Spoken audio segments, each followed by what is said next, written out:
Hello, welcome to This Family Does Everything. My name is Alexandria and this is part 13 of Judge Dorow Darrell Brooks. This video is really intense because the state is about to rest and it is time for Darrell Brooks to put on his defense, or what little bit of a defense he has to work with. So let's sit back, watch, and analyze the Darrell Brooks trial. Who was the source of those hairs on that sweatshirt? State's Exhibit number 84. Objection. Speculative. Overruled. Go ahead and answer. Darrell Brooks is the source. Thank you. Nothing else. Okay, thank you, sir. You may step down.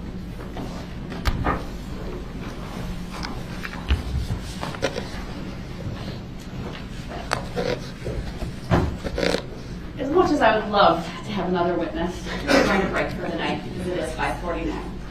So, with that, I will give the instruction that I've been giving every night to the jurors. So please listen. For their part, the parties, lawyers, interpreters, and witnesses will not contact or speak with the jurors. Do not listen to any conversation about this case. Do not research any information that you personally think might be helpful to you in understanding the issues presented. With that, you are excused for the evening. I'll briefly discuss scheduling with the parties and then let Michael and Jen know when to report tomorrow. Thank you. All rise for the jurors, please. Yes, we good? Oh, there's the door. Thank you. Be seated. Just briefly as to scheduling tomorrow, since we had a late evening, how about we start at 9 a.m. tomorrow? Any objection from the state? No. From Mr. Brooks? No. All right, 9 a.m. tomorrow. For scheduling purposes, I'll take up, obviously, tomorrow morning, whether the state can recall Detective Casey. That would be your last witness. Yes. All right, then, sir, you have the option, should you choose, of an opening statement. So you should be prepared for that. And then to call witnesses, I believe you've worked with Attorney Opper. Do you need to provide her with anything regarding that tomorrow? Yeah.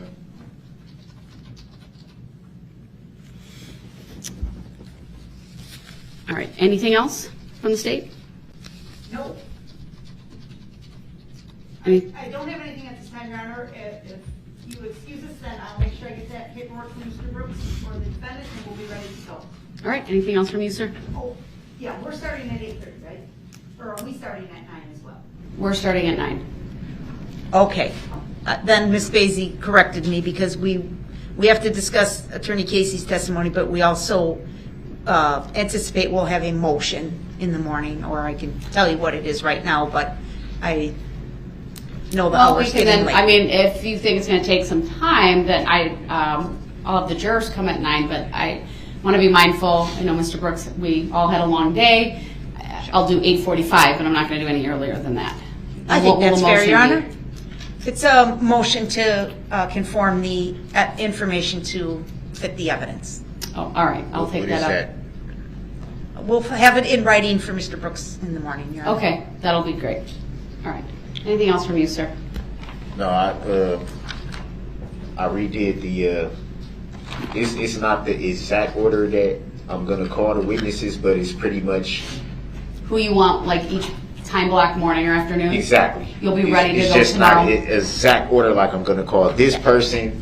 I'm this not going to hold you to person. that, as long as it's by time blocks, if you want to call it that, but be ready to Well, call I did witnesses. it just so I can state for the record, so it'll be easy to follow. I did the names by threes. I'm guessing the first 3 would be the morning, the next 3 would be the evening, and then Friday 3 morning, and then 3 evening. Is that fair? I think so. Yes, we may be able to move faster, but we will attempt to stay in contact with witnesses if we can, bring somebody here sooner. If the court's got time, we'll do that, but that's very reasonable. And then do you have any idea how long you anticipate your opening will be? Opening statement? Yes. I don't think it's any way to gauge how long it will be.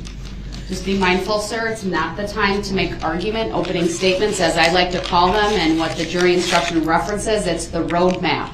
So I will expect to hear a lot of the evidence will show the testimony, things of that nature.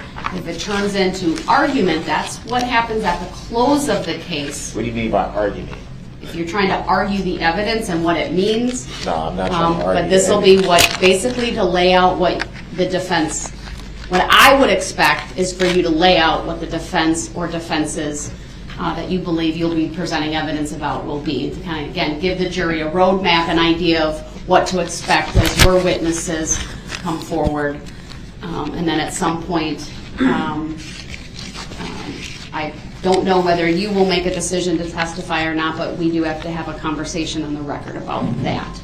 So if you could just give me an idea, if you are going to testify yourself, if you think that would be at the beginning or at the end, so I can gauge when to have that conversation with you. I don't know for sure yet at this point.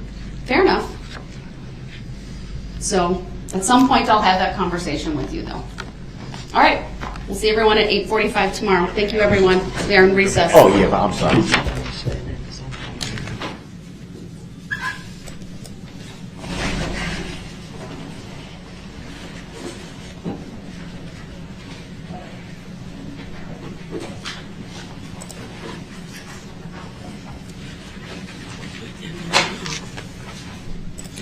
Here, can you just make 2 copies of that? Sure.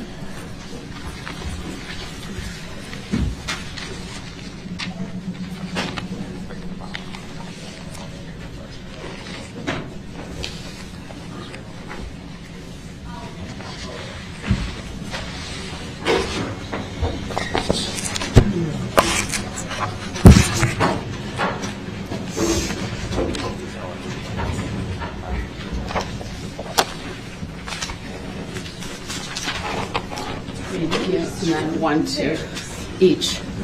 Can you give 1 to each party? Thank you.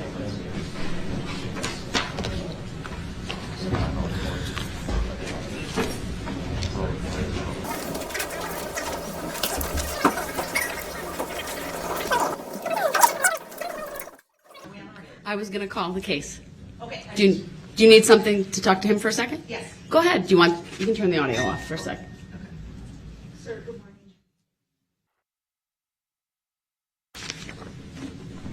All right, good morning, everyone. The court will call State of Wisconsin versus Darrell Brooks, case number 21 CF 1848. May I have the appearances, please? Good morning, Judge Dorow, Leslie Basie, and Zach Witchow appearing for the state of Wisconsin. Good morning, sir. Please state your name for the record. Just 1 second. Make sure I have everything since they was kind of late today. I'm here as a third-party intervener in that matter, appearing as authorized representative for my client. I accept for value in return for value all of the charging instruments in this matter and make my exemption available for the discharge of all obligations and charges connected with this case. I do not dispute any of the facts in the charging instruments and do not consent to being called that name for the record. All right, thank you. That is noted. The record will also reflect that the individual known to this court as Darrell Brooks is present in person in custody. He is wearing street clothes, specifically a suit and tie and a mask as well. And don't consent to being called that name. I understand, sir. My name is Darrell Brooks Jr. All right, I do want to put on the record I gave the parties this morning. It's an excerpt from a judicial bench book on opening statements. It's about 1.5 pages. I thought it would be helpful to provide to Mr. Brooks as he puts together his opening statement. It has reference to some Supreme Court rules, SCR, some case law, talks about the manner and purpose, scope, and other things. And as I indicated yesterday, sir, I like to call it the roadmap. It's referred to here as a framework so that the jury can better understand and evaluate evidence. It must also be based on the law and the evidence you believe is properly admissible. I'm going to further advise you at the time when you do make your opening statement that it not reference subject matter jurisdiction. That is, despite what I know you believe to be to the contrary, it is not a requirement to be proven in this case. It is not a factual or legal argument that is accurate, and therefore I'm prohibiting you from referencing that during either opening statements or closing arguments. With that, I believe For the record, is this the what you're referring to? This the page and a half is from my judicial bench book. I thought it would be helpful to you so that you have a better awareness and understanding of the manner and purpose of an opening statement. This is what guides me as I preside over cases. okay? I accept for value in return for value these documents. I don't know why the reference to subject matter jurisdiction in the opening statement. I'm pretty aware that that wouldn't be part of an opening or closing statement. I don't. Okay, great. I don't get why that's I wanted to make the relevant. record clear. So I appreciate you indicating to me that you're aware of that. Even though subject matter jurisdiction has not been proven on the record and should Sir, be it addressed. does not need to be proven on the It- record. It's established by law and by the fact that, as my written decision indicates, commenced when the criminal complaint was filed in this case. It's conferred by Constitution and by statute. And who was the complaint filed by? Because subject matter jurisdiction has yet I'm to not be going to go proven down on the this record. path today. I'm just advising you, you cannot reference that in your opening statement. That was something I've already had the common sense to know, but also subject matter jurisdiction has not been proven for the record. All right, next topic then. I believe the state has Should be filed a proven for the motion. record by the prosecution. The objection is Alleged. noted. It is not legally sound. It's overruled. It's definitely legally sound. All right, It has yet to be Attorney, proven. I'm going to turn to Attorney Opper. I believe they filed a motion this morning. Has it been pulled through? I probably just need to refresh, but Madam Clerk. It was served on Mr. Brooks last night in the jail, Your Honor.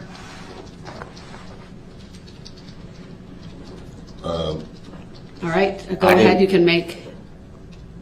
Let me I just- didn't look at the document. I accept for value, return for value the document. I didn't look at it.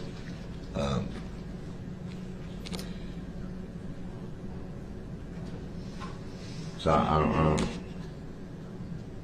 don't know what I'm supposed to say to that. All right, well, Attorney Opper, it's your motion. I'll hear from you. Your Honor, we are moving to amend the information with respect to one word in the entire document. We're asking to change the location of count 76. The information reads, as it reads right now, it reads at Frame Park. We're asking to change that to near Frame Park. We believe that that's a more consistent statement that aligns with the testimony of victim PPP, Erica Patterson, as she testified in this trial. We're not asking to change any criminal charges. We're not asking to change any dates. It's, I think, a very small change in the charging document. The defendant has been on notice of the facts of this transaction. It's reflected in a number of police reports and Ms. Patterson's recorded statement, which the defendant has copies of. And so I don't think that there's any grounds for a claim of prejudice by this change, and we're asking to move forward with that amendment to the information. All right, thank you. Any position on that, sir? Yes. First of all, for the record, there were originally 2 charges associated with this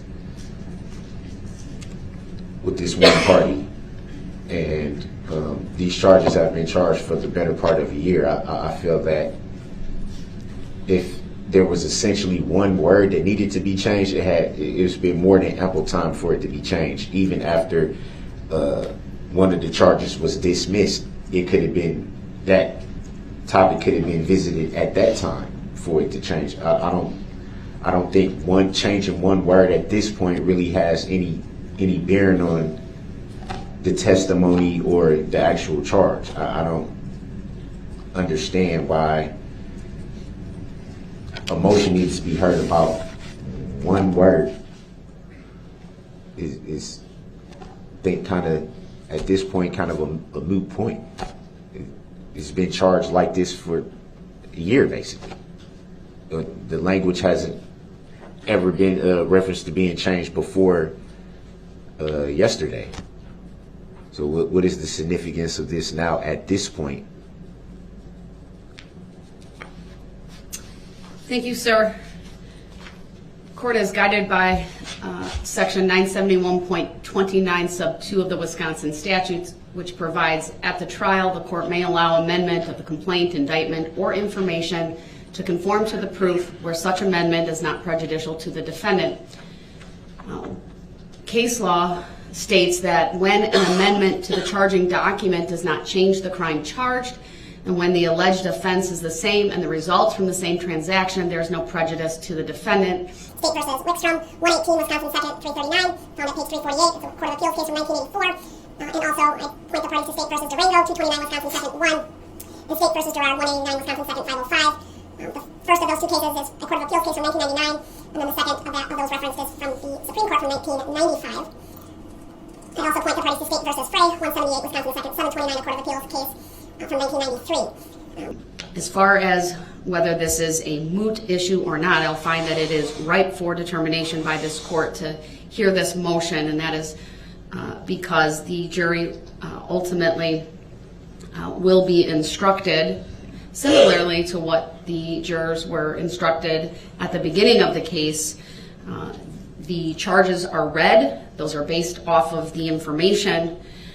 And this proposed amendment does conform to the proof. There is no prejudice to Mr. Brooks. It does not change the charge in any way. It is still the same offense, still from the same general information that was indicated in the criminal complaint. So for all of those reasons, I will grant the state's request to amend the information, and the state may file that document as soon as possible. I have a question about that. So this same person is scheduled to testify again. What if something changes in the testimony? I'm not going to answer that, sir. It would require me to speculate on what that situation might be and to give an advisory opinion, which I will not do. Well, what happens if that happens? I'm not going to answer that, sir. I can't. You're asking me to give an advisory decision. I'm not going to do that. I'm not allowed to do that, actually. Okay, so we dealt with that then. Makes no sense. The state has not rested yet. Will the state anticipate calling any other witnesses? Yes, Your Honor, as indicated yesterday, we do intend to recall Detective Casey to the stand, and I'd like to make a record in that regard, please. Go ahead. Your Honor, Detective Casey did testify once for the state early in the presentation of the matter. His focus at that point was largely on assisting the jury in understanding the layout of the parade route, giving background and contextual information to the jury, the different parade units that were impacted, what they looked like. We showed several videos with Detective Casey just for background and context purposes. He then went on to describe his personal interaction with the SUV as it came through the intersection of White Rock and Main, and essentially that was the bulk of his testimony during his first testimony. We're seeking to recall him now. This is not unusual. It is commonly done in cases. We never excused him from his subpoena. We never asked for him to be excused from his subpoena. We always intended to recall him. We did this so that we can efficiently present the information to the jury. The types of questions we have for him now go more to the investigation itself and his role as the lead detective in this case.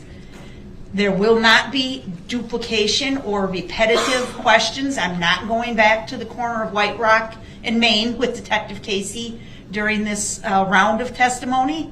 We want to ask him essentially about how some of the victims along the parade route were identified. We want to ask him about some of the topics that have been addressed throughout the course of the state's case as far as identification of the vehicle and identification of the driver.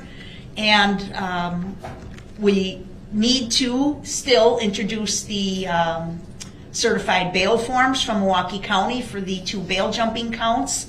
So he will be asked about that. I estimate my direct examination of Detective Casey would be about 20 minutes. So this is not going to be repetitive. It's information, again, that he has as the lead detective in the case to assist the jury in understanding some of the things on the back end that he was involved in, not his role at the parade. So we have been very efficient in our presentation. I believe Your Honor would agree with that. We're not wasting time here, but we just have a few more questions to wrap this up. All right. Any position from you, sir? And yes, I do. And I'm going to start with what was just said. The prosecution feels that they've been efficient in their presentation. So it seems like to me an attempt to get more questions in that could have been asked in the first place. If Your Honor recalls, Detective Casey was testifying for quite some time, to the point that we actually had to have a break before I can cross-examine Detective Casey, if you recall. He was up there quite some time. That was more than enough time for any other foundations to be laid, any questions to be asked at that time. And also, from my recollection, he was asked to be excused. So essentially having him start off and then end it, I feel like it's an attempt to get questions that was maybe forgotten to be asked, answered.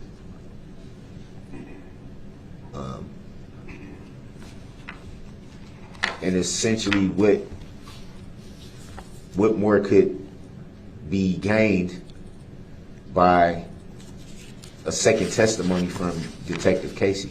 What more can be gained that hasn't already been learned? We learned about vehicles and identification by numerous witnesses. We've been through the inspection of the vehicle. We've been through DNA analysis of the vehicle. We've been through numerous things in regards to the vehicle. Even the reconstruction testimony. We've been through all of that. Seems like nothing more than to get extra questions answered that could have been asked from the get-go. As seeing as how he was up there for quite some time and none of those issues were raised at that time. What would be the significance at this point? When it's essentially I should be already presenting my defense at this point in trial. I don't see the relevancy of it, and to my knowledge he was excused from his subpoena. So Thank you, sir. Relevancy? Thank you, sir. The court has discretion under 906.11. It's a statute I've quoted with frequency during the course of these proceedings. I've listened to the state's offer of proof. I've listened to the objections made by the defendant. In my discretion, I am going to allow Detective Casey to be recalled for the reasons laid out by the state. As I understand his proposed testimony today, it is not to rehash topics that he was questioned about initially. This has to do with his investigation and role subsequent to the initial contact with Mr. Brooks at the beginning of the parade route. And as the state indicated, will address certain things, including identification related to the vehicle, of the driver throughout the investigation, identification of certain victims. In addition, there are 2 additional charges for which the state has not yet presented testimony, so it's proper for those as well. It's relevant, and I will allow it for those reasons. So the state will be able to recall Detective Casey, and we'll have that done obviously when the jury is brought out. Any other preliminary issues then from the state? Your Honor, I am working on going through our list of exhibits, and I will work with your clerk to make sure that everything that I'm showing was admitted and accepted by the court is what she has, so that we can clear that up before we actually rest. All right, thank you. Anything preliminary from you, sir? Yeah, just a quick question about the last thing again. I will be able to re-cross-examine. Oh, yes, you will. And is essentially anything left off limits to my cross, or what?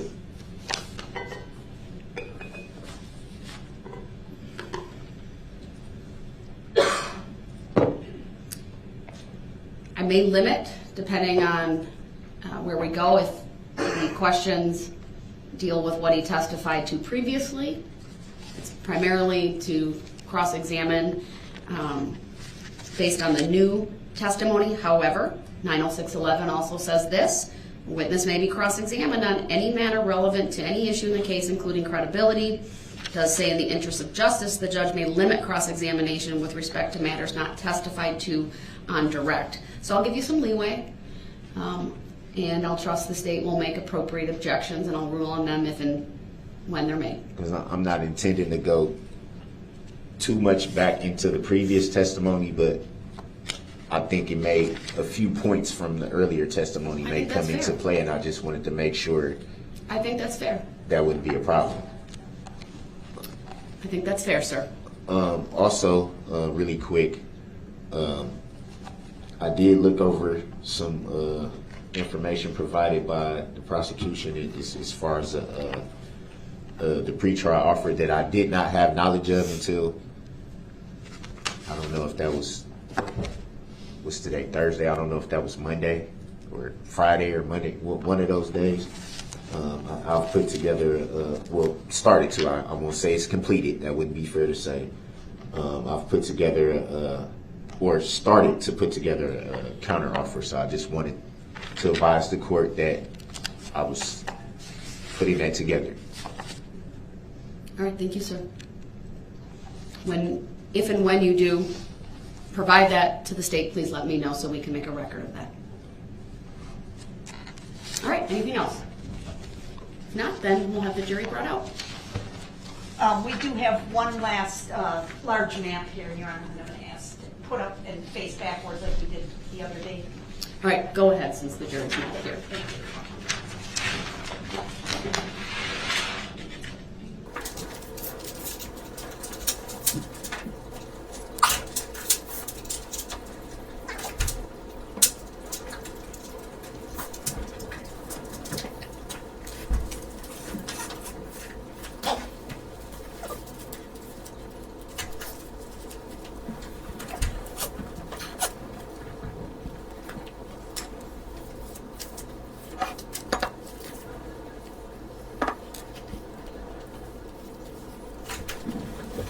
All rise.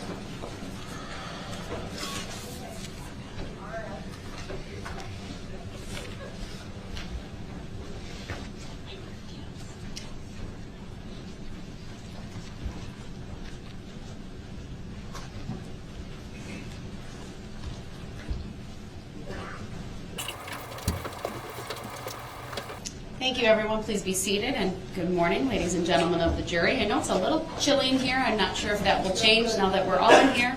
If at any time that temperature is too cold for you, let me know, and we can have that adjusted. All right, Attorney Opera, you may call your next witness. Thank you, Your Honor. The state would recall Detective Tom Casey. Please state your first and last names for the record. Thomas Casey. Thank you. Go ahead, Attorney Opera. Thank you. Detective Casey I'd like to begin by asking you to refer to the item behind you. There's a large poster board there. If you could please place that on the easel and identify the exhibit number for the court. It's exhibit number 15. Thank you. And we've had testimony about this exhibit throughout the trial. Is that right, sir? Yes, we have. All right. Your role in this case was what, sir? Objection, leading. Overruled. Initially, I was on traffic control for the parade. Shortly after the incident happened, I was assigned as lead detective for the case. Were you the individual who created this map, State's Exhibit number 15? Yes, I did. Okay. And I would like you to talk a little bit about how victims were identified in this case. Objection, leading. Overruled. Foundational. The witness may answer. So, at least initially, can you tell us, like, in the day or two after the parade, what happened? Objection, leading. Overruled. You may answer. So initially, that night, we knew that the victims were taken to different hospitals around the area, generally 5 different hospitals. So at the beginning, we began by having detectives assigned to each hospital. Waukesha Memorial Hospital received the most patients, so they also had a lieutenant that was assigned there as a team leader. As the patients came in, they were identified by detectives. The hospitals also provided us with lists of patients that they had, and we went through those lists and tried to identify people that came in and were being treated. And then eventually, were there follow-up interviews conducted with these individuals? Yes, there were. What if the individual was a person under the age of 18? Objection, leading. Overruled. You may answer. If the person was a minor under 18, then we would reach out to their parents, talk to the parents. Some of the kids weren't able to talk to us, but we got the majority of their statement from their parents. Okay.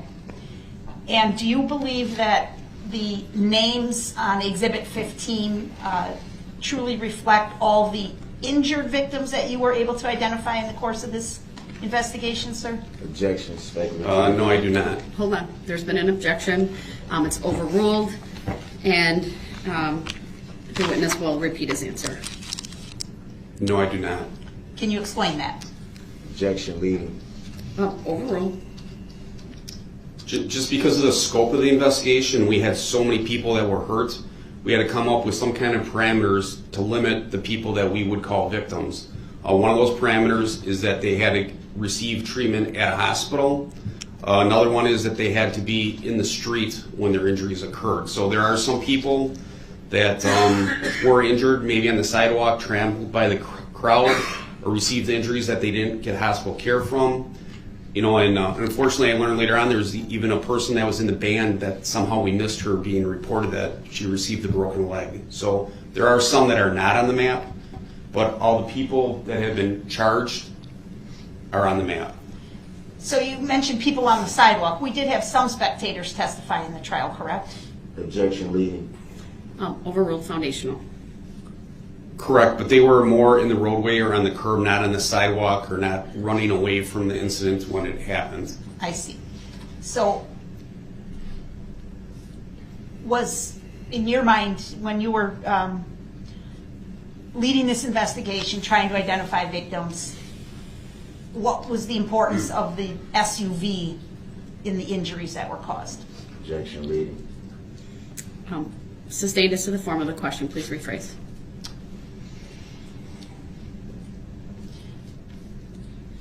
Why were the spectators that are on this map included?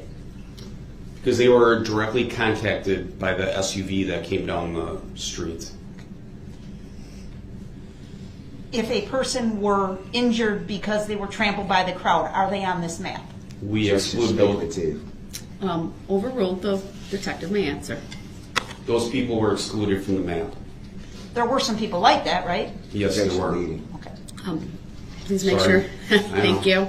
I'll allow his answer to stand. Next question. All right. I'd like to put up for you exhibit number 32, which has been previously identified. I'm sorry, admitted. I'm sorry, you said 32? You said Yes. 32? Okay, thank you. Sorry, I just missed it.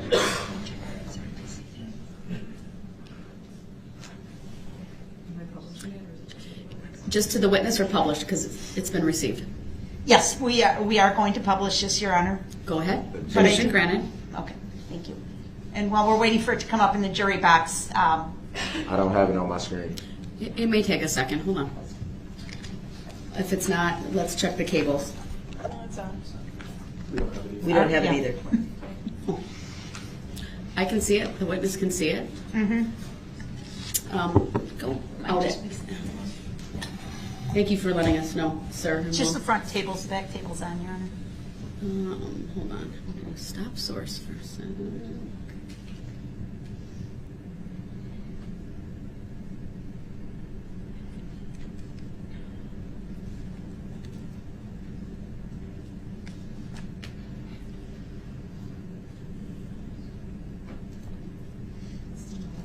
I know. Anything? Yeah. You can see it on the screen though, right, sir?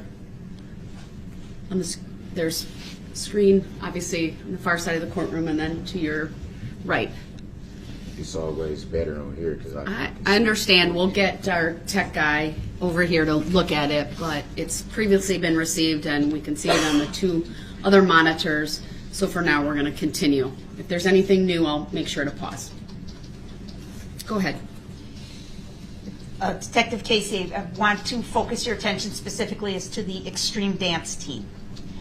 We heard testimony about several of the girls on the team being struck and injured. Do you remember that testimony, sir? Yes, I do. Overruled, it's foundational. The answer may stand. Do you know if there were other people associated with the extreme dance team that were injured? Objection speculative. Overruled, he may answer. Yes, I do. And do you know the names of these people? Objection. Hearsay. Overruled, he may answer. Yes, I do. What were their names, please? Kathleen Pellmeyer, Speculation. Overruled, he may answer. Go ahead, sir. Kathleen Pellmeyer, Jennifer Stover, and Mitchell Lampine. What was their role with the dance team?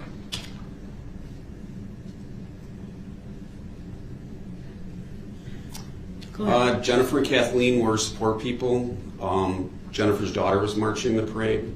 And then Mitchell was there to hand out candy with his stepmom. Okay. I'm going to now play, it's still not being displayed on our tables, Your Honor, but it is displayed on the two large monitors in the courtroom. So do I have permission to proceed? Which exhibit? This is 32. Oh, yes. If we get to a new one that hasn't previously been received, then Yes. I will Okay. pause to All get right. the tech people in. All right. And Go ahead. Objection Bailiff. as to relevancy. Overruled. The bailiff confirmed it's on in the jury box, Your Honor. Thank you. All right, please play. From the 32-second mark, I'm sorry, 35-second mark to 47 seconds. How long is the exhibit? Looks like it's a minute 23 according to what I can see on my monitor. Definitely. It is 123 total. We're only playing this 12-second clip from 35 to 47. Thank you.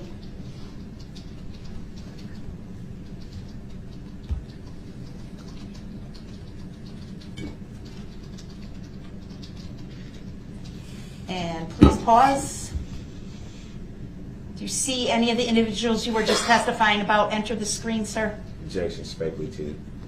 Overruled, he may answer. Yes, I do. Could you identify them by using the touch screen? Objection leading. Overruled, he may answer. I'm going to draw one big circle. Okay? It has two individuals. It has Jennifer and Kathleen. Kathleen has the red jacket on, and directly to her left would be Jennifer in the black jacket. Okay. A little hard to see right now, but as Yeah, they it's very hard to see. as they Keep going. walk, could you see two people walking there, sir? Yes, ma'am. Okay. Please clear the screen and continue playing.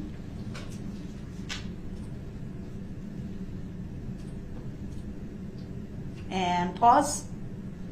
And I'm sorry, because I can't see the counter, Your Honor. It is at 44 seconds. 44 seconds, thank you. Paused at 44.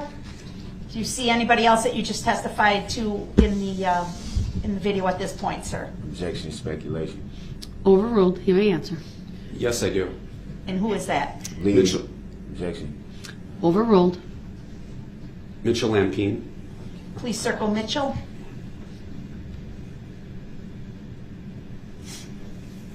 Did you know Mitchell's approximate age?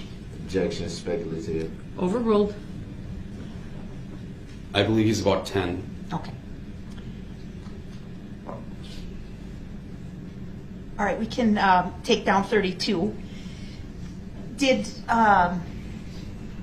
this video goes on to show the red SUV drive through the extreme dance team, correct? Objection, leading. It's foundational. Your Honor. Overruled. It's foundational. It's previously been received. Go ahead. Yes, it does. To your knowledge of this video, sir, did those individuals, Mitchell and Ms. Stover and Ms. Pellmeyer, remain along the left side of the road there as the SUV went through? Objection, leading. Overruled. The witness may answer. They were hit by the vehicle and then moved to the left. Let's take a pause for a second. We Yes. have our IT experts. Hopefully they can get this figured out. It's a lot of pressure. Go ahead. Could you put something on the screen that's okay to you for the moment? Next one will be 132 if you want to. No, I'm sorry, 55. It's on our screen. It's on now. Hold got on, it. let's make sure. Do you have it now, sir? Yes? Yes. Oh, good, great. It's on mine, it's on the witness. All right. Just Thank like you. real life. You call the help desk and they show up and now it works, yeah. Gerrymanders, we're working. It's not, hold on, let's make sure. It was just working. There's a delay. Well, maybe next time I'll just take it's done. The whole, take it down. Are they still off? Yeah. Sometimes they take really good. It can take 30 seconds.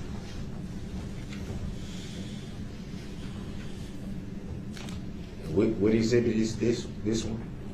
This is 55. All right, it's on. Very good. We're up and working. And 55's previously been received, so go ahead. All right. Objection to the relevancy of 55. Noted. Overruled.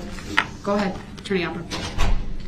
Detective Casey, Exhibit 55, can you see at the end of the road there, or the top of the screen, what unit is involved in Exhibit 55, please? Yes. Please tell us. Objection, leading. Overruled. It is the dancing grannies that are approaching from the right. Okay. And one of the dancers, we have her testimony that was involved with the grannies was a woman by the name of Lola Hospital. Is that correct? Objection, leading. Overruled. It's foundational. The witness may answer. Yes, she was. Is there video showing Miss Hospital being struck by the SUV? Objection, leading. Sustained as to the form of the question. Please rephrase. Sure. Is the exhibit, you've seen Exhibit 55 before? Yes, I have. Are you able to identify Miss Hospital, yes, Lola Hospital in Exhibit 55, sir? Objection, leading. Overruled. Yes, I am. All right. We're going to play the clip, Your Honor, from from 4 seconds to 8 seconds at 50% speed, and it is zoomed in on the middle of the road where the dancing grannies are located. All right, go ahead. Thank you.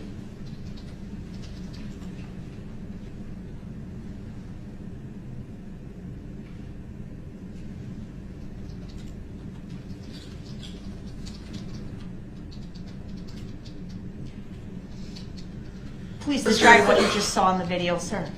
Objection, leading. Overruled. I saw the red SUV driving westbound on Main Street, approaching the dancing grannies, and hitting Lola Hospital and then striking 2 other dancing grannies. When you say hitting Lola Hospital, what did you see? Objection leading. Overruled. You may answer. I saw the left side of the car come in contact with her, and then her body moved to her left after. Did Ms. Hospital report any injuries to the Waukesha Police Department? Objection leading. Overruled. The witness may answer. Yes, she did.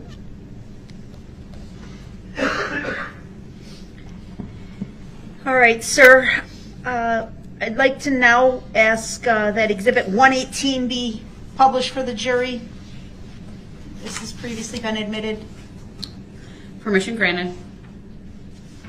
Objection to the relevancy of 118.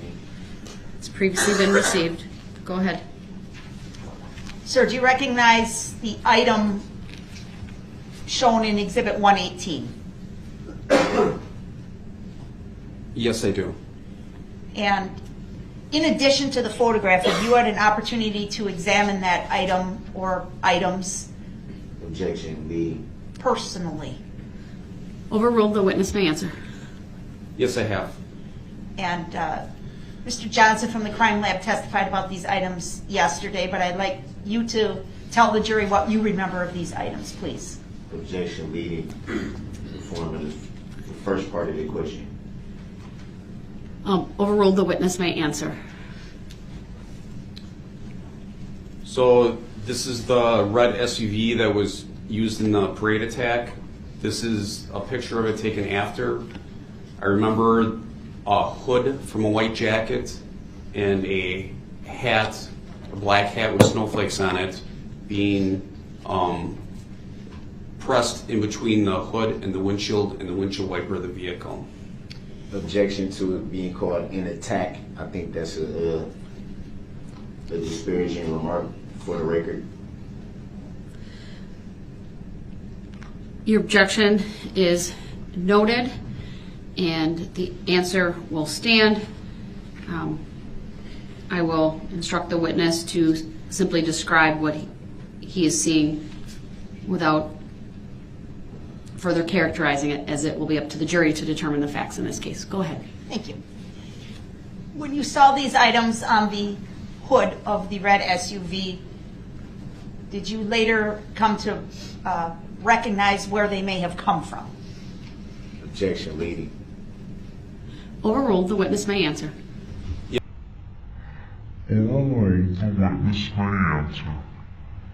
Yes, I did. What did you determine?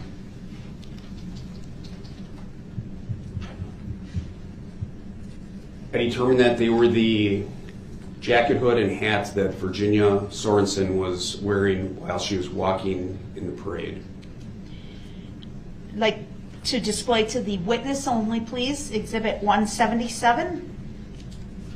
This has not yet been received, Your Honor. All right, go ahead, please. Is 177 on your screen, sir? Yes, it is.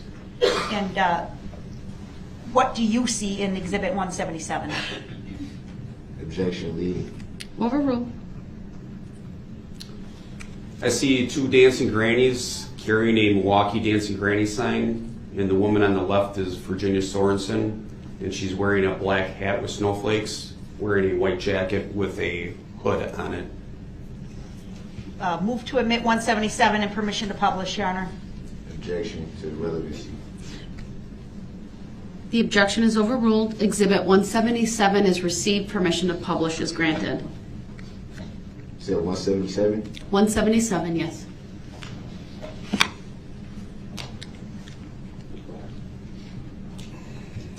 Go ahead.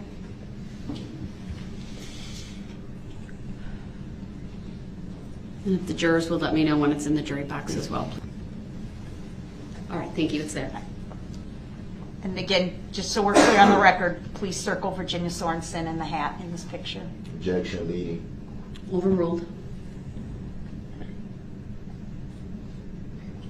That is Virginia, and then this would be the hat and hood that I believe was found on the SUV. Okay.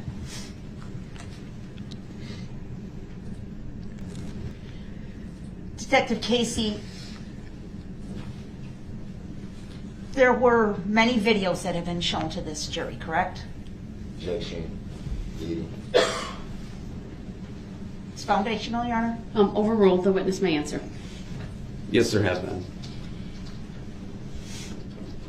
To your knowledge, are there any videos that display the license plate of the red SUV as it goes along the parade route? Objection. Leading.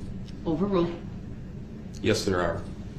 Is it possible to capture a screenshot from those videos to see the license plate of the red SUV along the parade route? Yes, there are. I'd like to display for the witness only, Exhibit 150. Go ahead.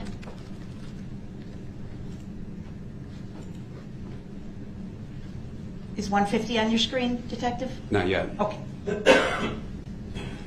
It is now. all right. Do you see Exhibit 150? Yes, I do. Please describe what you see in Exhibit 150. Objection. Leading. Overruled. I see the red SUV that was driven through the parade route, and it's at the time when it was contacting the Waukesha South band members. In that photo, you can read the license plate number. Do you believe this photo is a true and accurate representation of the events of the day? Yes, I do. Move to admit 150 and permission to publish. Objection. How does this go to investigation? Show exhibits Overruled. on investigation. Exhibit 150 is received. Permission to publish is granted.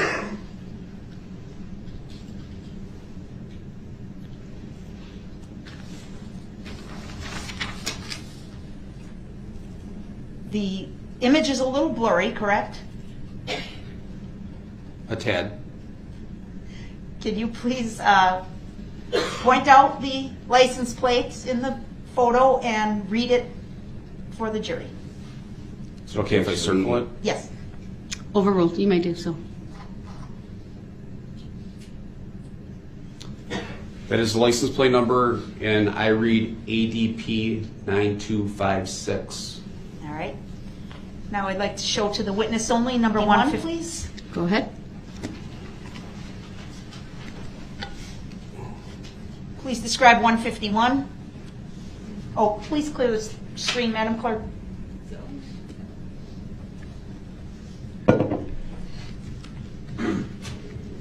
This photo is of the red SUV on the parade route. It's just photo taken just prior to the Barris Logistics float, and the band director is in the lower left-hand side of the video. It shows the red SUV with the license plate number displayed. Do you believe this photo represents a true and accurate depiction of the events of the day? Yes, I do. Move to admit 151 and permission to publish, Your Honor. Objection to relevancy. Exhibit 151 is received. Permission to publish granted. The objections noted and overruled. I recall this state saying it had 140 exhibits. How did we get this many?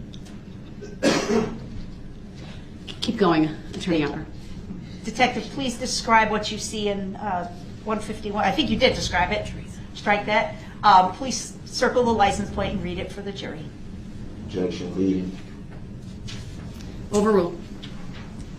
ADP 9256. Thank you. It's still not up. Okay, I'm sorry. Gotta wait for the jury.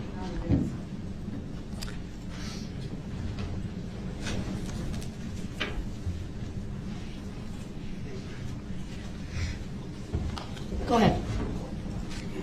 Detective Casey, during your investigation, did you uncover any other videos linking Mr. Brooks to this same vehicle with this same license plate? Objection. I don't consent to being called that name and it's leading the witness. Overruled as to both counts. You may answer. Yes, we have. Could you describe this video for us, please? Objection. Leading. Overruled. There's a video that we obtained from social media that shows Mr. Brooks standing next to the SUV, and you can clearly see the license plate number on the vehicle. I believe the video was taken sometime prior to November 21st, 2021. Okay, I'd like to display for the witness only Exhibit 175, please. Go ahead.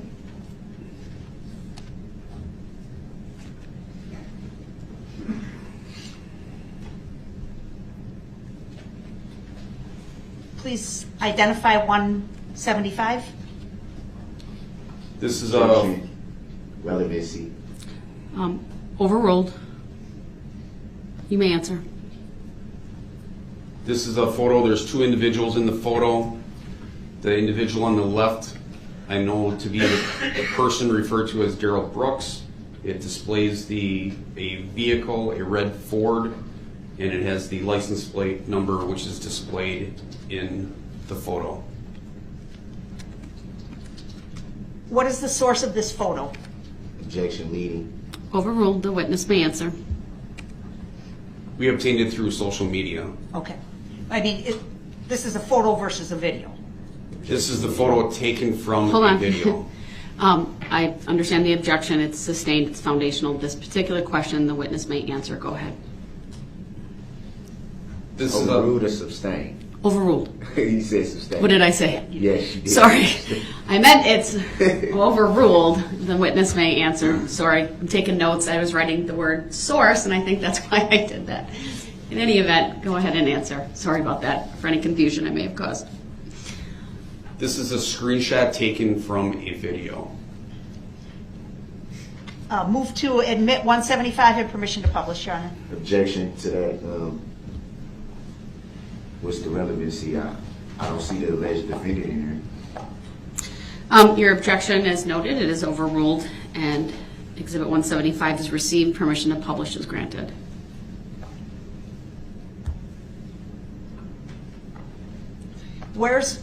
Sorry. The jury would also let me know when it's in the jury box monitors or on the jury box monitors.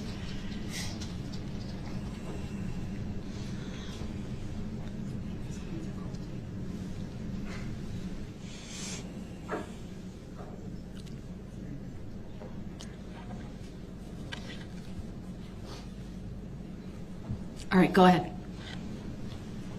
Detective Casey, is person you know as Darrell Brooks in this photograph? Objection. I'll consent to being called their name and leading the witness. Overruled. The witness may answer. Yes, he is. Please circle or X or mark in some fashion.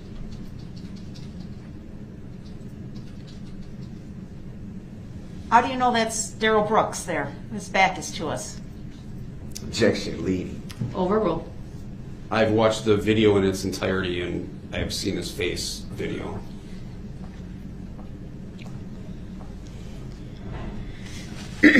Okay, that can go down, please. Detective Casey, in total, how many videos do you think were collected by the Waukesha Police Department during this investigation? Objection speculative. Overruled. You may answer. We have at least 65 to 75 files. Some of those files contain multiple videos, photos, could be 10 each, so I would say probably 300 to 400 videos we have collected. What were the source of those videos? Some of the videos came from different people that were at the parade.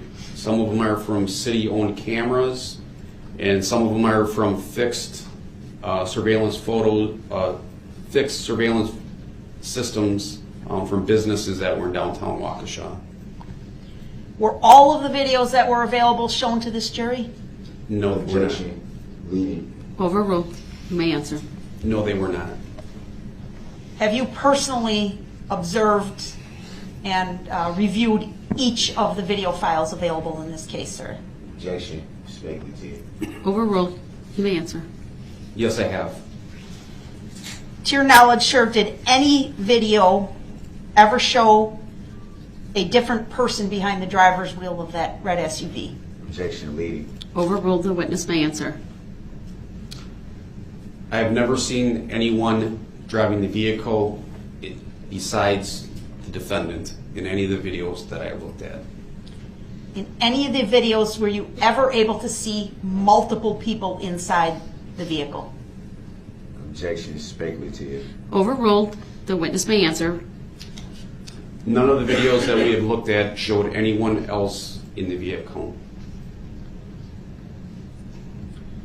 Do any of the videos at any point show the red SUV coming to a stop, a complete stop along the parade route?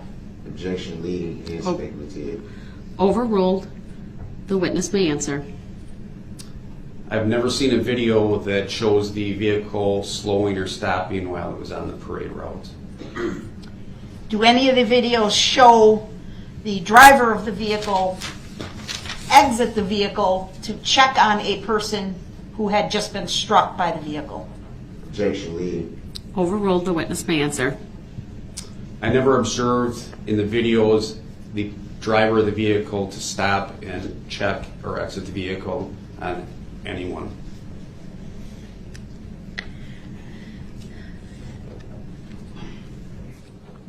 There was testimony earlier in this case about witnesses observing multiple people running from the car. Do you remember that? Objection leading. Overruled. The witness may answer. Yes, I remember that. Were there multiple reports like that, sir? Initially, there were some reports like that. When the vehicle was found on Maple Street, you weren't there. Correct. Objection leading. Overruled. His answer may stand. But what police activity occurred when the vehicle was found on Maple? Objection speculative. He just stated he wasn't there. Overruled. The witness may answer. He was asked, what does he know? Yes, I do. Please tell the jury what happened when the SUV was found on Maple. Objection leading. Overruled. The witness may answer. Initially, Officer Moss went, he secured the vehicle, did not find anybody in the vehicle. There was an initial report that saw some other people running from the area of the vehicle. After that information was given back to us, we sent detectives down to the area to investigate further to see if we could corroborate and find out if that was true or not. After that investigation, did you have other suspects or just one person? Objection leading. Overruled. The witness may answer. Based on the information of what everybody saw on the parade route, and then the detectives that went back down to Maple Avenue where it interviewed the people that reported the people running, our investigation determined that there was only one person in the vehicle and there was no other suspects that we were looking for.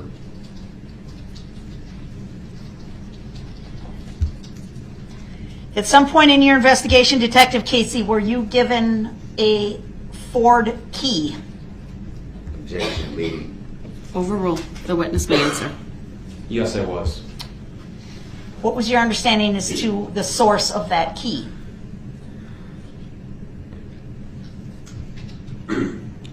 My understanding that that key was taken from Mr. Brooks when he was taken into custody and turned over to Detective Stern and Detective Carpenter. Objection. I don't consent to being called that name for the record. Noted. Overruled. How did you get it? Objection leading. Overruled. The witness may answer. You just stated how you got it. Overruled. He may answer. Detective Stern brought me the key the morning after the incident. Did you do anything with the key? Yes, I did. Tell the jury what you did, please. Objection leading. Overruled. At that point, the vehicle was at the Waukesha County Sheriff's Department secure storage facility. Mr. Johnson was over there processing the vehicle. I went there and I took the key with me and I checked the vehicle to see if the key would work in the car. What did you find? Objection leading. Overruled. I found that the key worked the door locks to unlock the car. I also put the key in the ignition and it turned the ignition lock. Thank you.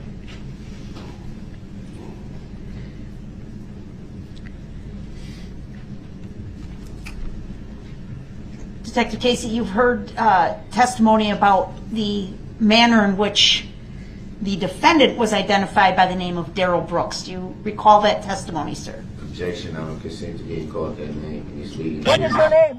Brooks. Overruled. Foundational. The witness may answer. Yes, I do. Did you endeavor to verify the identification of the subject you had arrested for this incident? Objection, leading. Overruled. Yes, I have. Did you verify his identity by the name of Darrell Brooks? Objection, I don't consent to being called that name. Leading. Overruled. The witness may answer. Yes, I have. How did you do that? Objection, leading. Overruled. There were a couple different ways. One way is when a person is taken into custody, we take their fingerprints. We check that against other records that are kept by the state. Those fingerprints matched Darrell Brooks. I've also spoken to 3 women that he has children with. They verify that is his name that he has always gone by. I have also spoken to his mother, which states that that's the name that he has gone by always. I'd like to put on the screen for the witness only Exhibit 88. Go ahead. Do you see Exhibit 88, sir? Yes, I do. Objection to this. What's the relevancy? Overruled.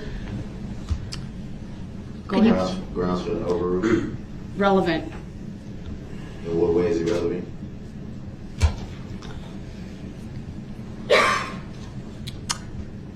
Two of the counts alleged in this case. Go ahead. Can you please identify Exhibit 88, sir? This is a bail bond through Milwaukee County Circuit Court for Darrell Edward Brooks, the date of birth of 2/21/82. To your knowledge, was Mr. Brooks on bail through a Milwaukee County case on the date of November 21, 2021? Objection, leading. Overruled. The witness may answer. Yes, he was. And what is the date of this bail form, please? I believe it's near the bottom.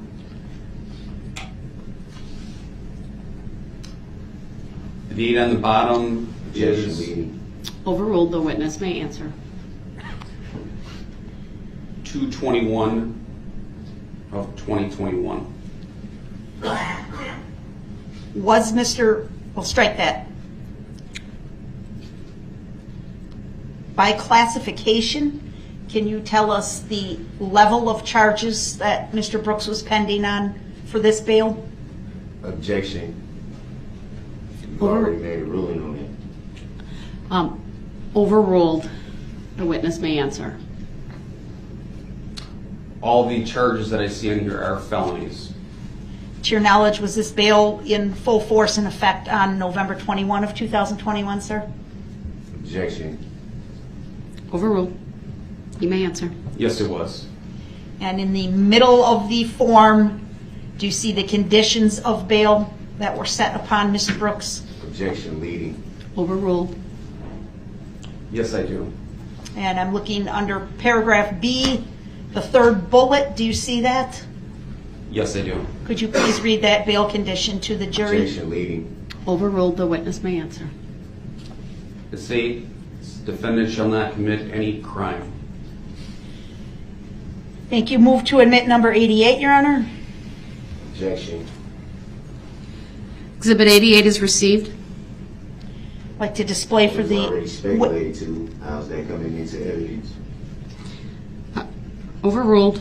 And permission to publish. I'm sorry, I did not seek to publish this, Your Oh, Honor. all right. Turn that I off. request a legal finding of fact for that. The objection is noted. It's overruled. Continue. Attorney Opper. Thank you. I'd like to display for the witness only Exhibit 89.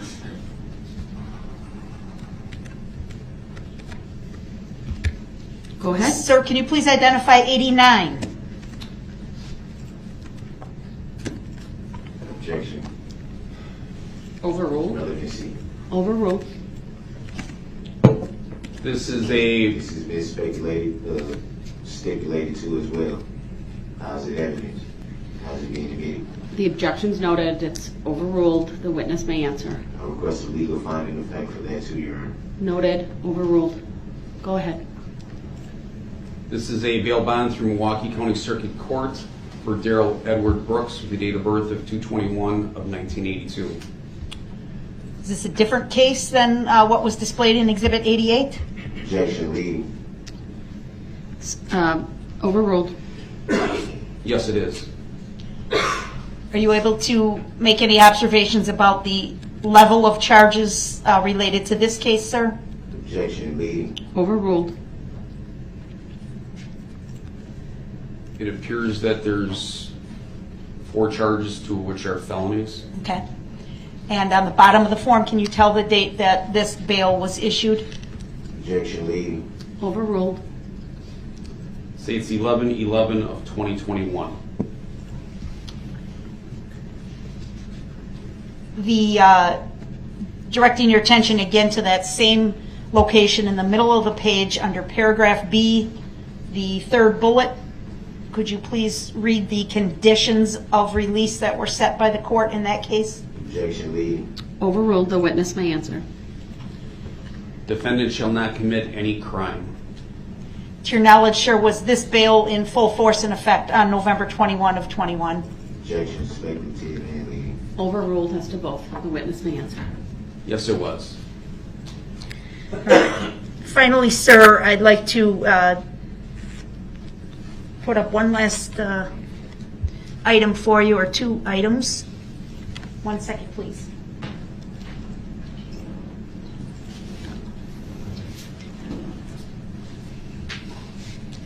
I'd like to display for the witness only Exhibit 13.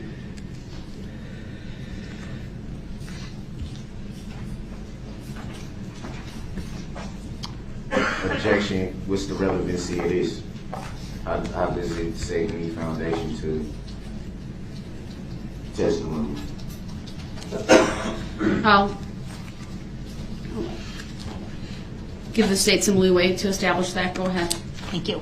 Sir, do you recognize can you tell if Exhibit 13 is a video, sir? Yes, it is. Okay. Have you seen this video before, sir? Objection leading. Overruled. Still relevancy. Where's the relevancy? The state is asking the foundational questions. The objection's a bit premature. I'll take it under advisement. Go ahead, Attorney Opper. Yes, I have. What does this video depict? Objection leading. Overruled. The witness may answer. Objection speculative. Overruled. Go ahead. This video depicts the backyard at 4014 North 19th Street in the city of Milwaukee. That's the address of Dawn Woods, the mother of Darrell Brooks. And on the lower left-hand corner, you can see a Ford Escape. In the lower Objection. right. I move to strike that. How does he know? What? The objection's noted. Overruled. You can ask him on cross-examination. You can question him about that. Go ahead. In the bottom right-hand corner of the exhibit, do you see a date and time stamp for this video, sir? Objection leading. Overruled. Yes, I do. What does it say? It says 11/21-2021, and then it says 13:26:18. What do those numbers represent, sir? Objection leading. Overruled. To me, it means that the video was taken on November 21st, 2021 at 1:26 p.m.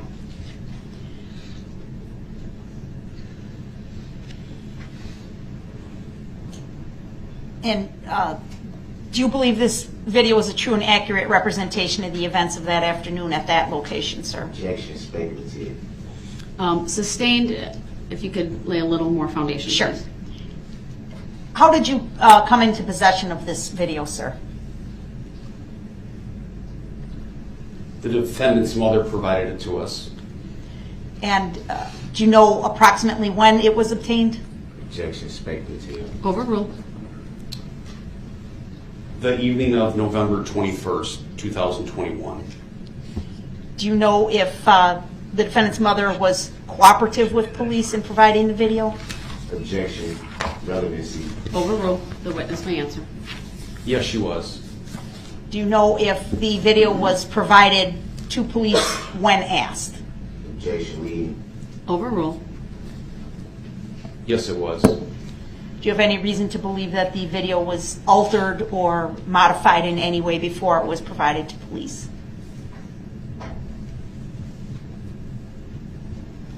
I do not. Move to admit 13, Your Honor, and permission to publish. Objection. Where's the relevancy? Noted. Overruled. Exhibit 13 is received. Permission to publish is granted. For the record, this is a video. It's 49 seconds in duration. We're going to play it in full. There is no audio, and it will be played at normal speed.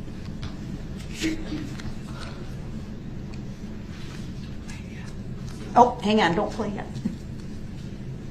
Yes, if the jurors would let me know when the monitors are displaying the video. All right, go ahead.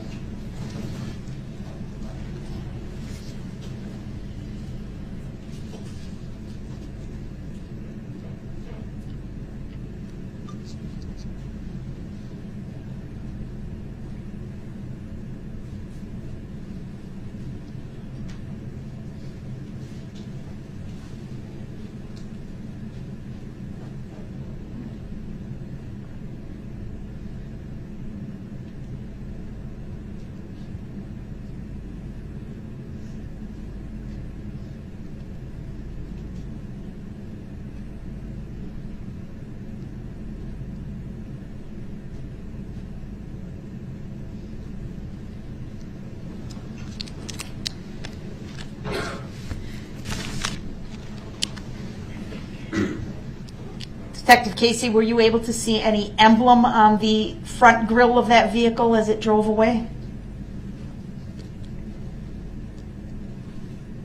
I would have to look at it again. Okay, I'm sorry.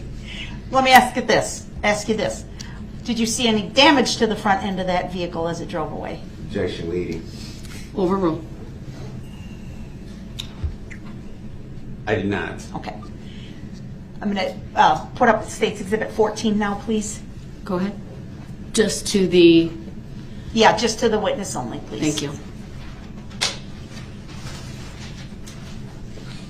Do you recognize Exhibit 14, sir? Yes, I do. What is the source of Exhibit 14? This is a still shot taken from the video. The same video we just saw, number 13. Yes. Okay. Move to admit 14 and permission to publish, Your Honor. Objection, relevancy. The objection is overruled. Exhibit 14 is received. Permission to publish is granted.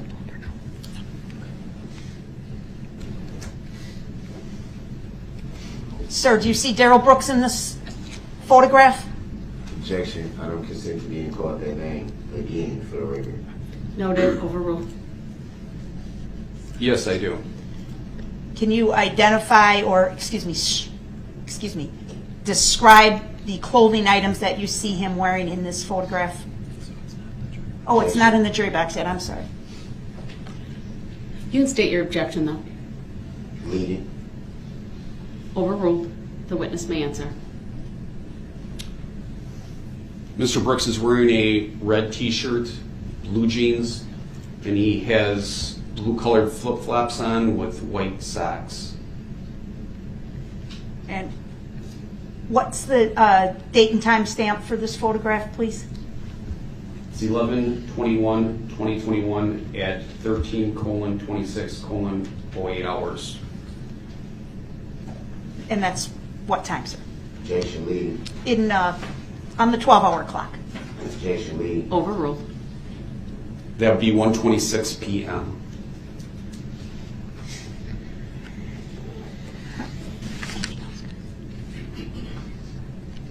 All right, thank you. Any other questions, sir?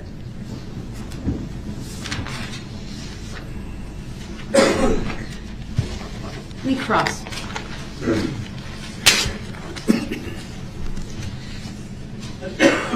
In the two exhibits we just watched, 13 and 14, do you see anyone driving the vehicle? No, I do not.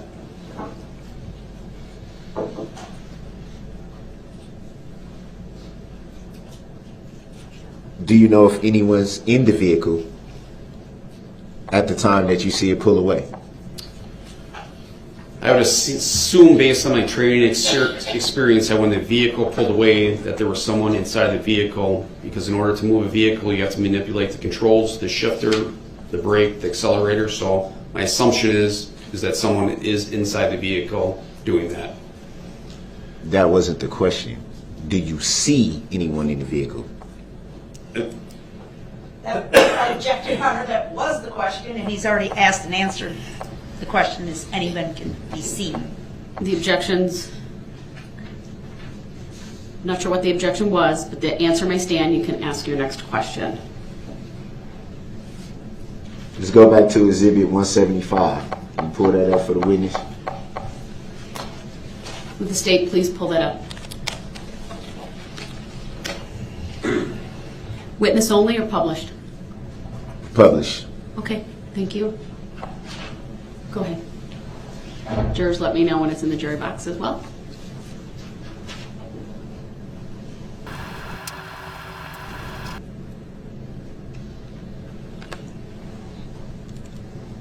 All right, go ahead.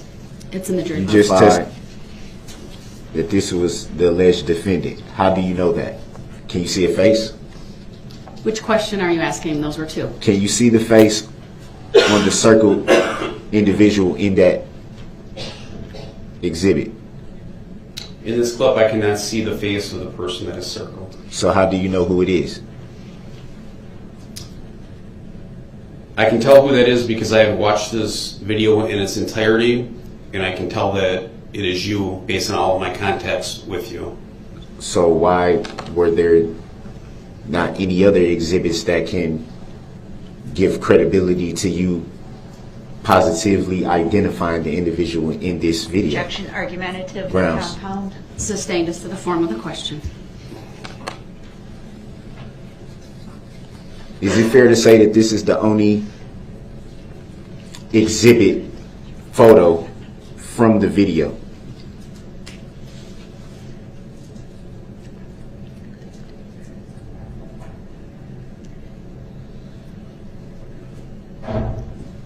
Can you clarify the only one that is shown today, or the only one that has ever been taken? The only one that's, ever the only exists? one that's Could you clarify, being please? shown right here today. Is this the only one that is an exhibit being shown here today? Yes, this is the only one that we've shown today. And you can tell just from this exhibit exactly who that individual is. I don't believe that was my testimony. I'm asking the question. From just looking at this, no, but I know from looking at the entire video that it's you. We're talking about this exhibit that's being shown right now during your testimony right now at this moment. Strictly that.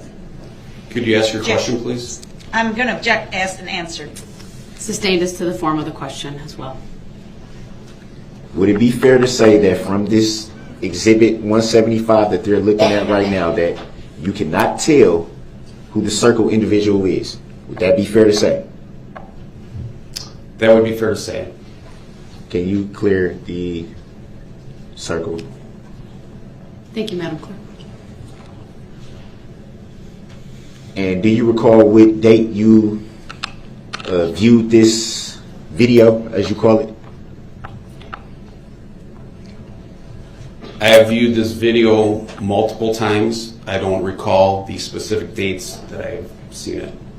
Was it relatively early on in the investigation? There have been multiple times that I've watched this video. Some of them early, some of them as late as yesterday. Do you recall seeing this video the same night of the incident or in the days following? I did not see it the night of, but it would be the days following that I have seen it. And at that time, did you have knowledge of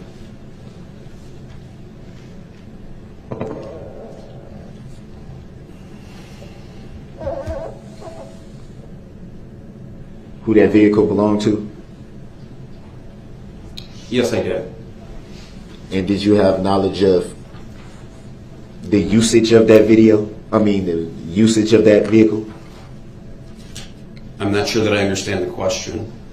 Did you have knowledge of who may have been using the vehicle? Objection vague as to time. Sustained as to the form of the question, if you could limit or perhaps direct him to a specific time frame regarding the use of the vehicle. At the time of the incident? Yes. And what? And can you clear that? And what information was that? The information that I had is at the night of the incident that you, Darrell Brooks, were the person that were operating the vehicle. And who did you learn that from? And for the record, I don't consent to that name. Noted, For the overruled. Go ahead and answer. Can you repeat your question, please?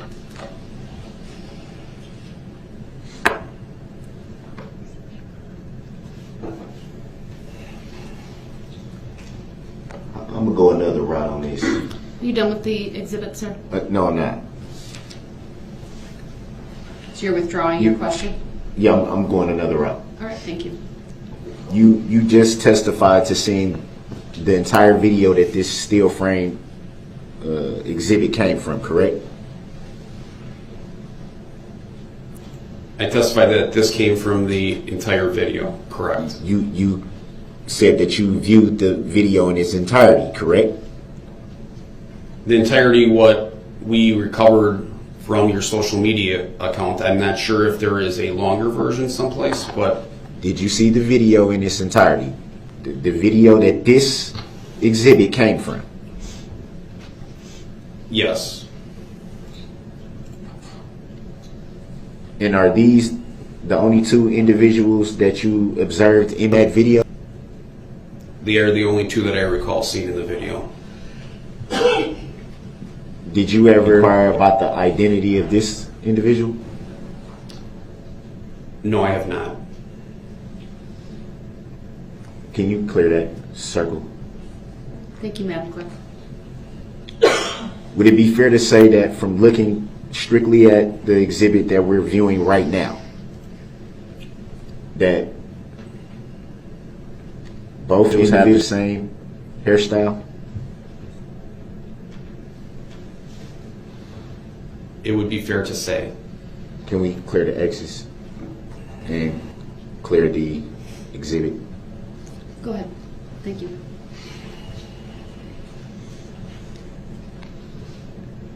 We go back to Exhibit 13, published. Go ahead. The state would assist, please. 13.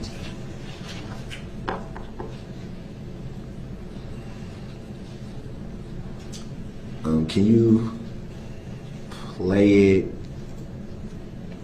Well, just play it. I'll tell you when to pause if that's okay. Go ahead. It's not up yet. Oh, thank you. We're going to wait until it's in the jury file. Oh.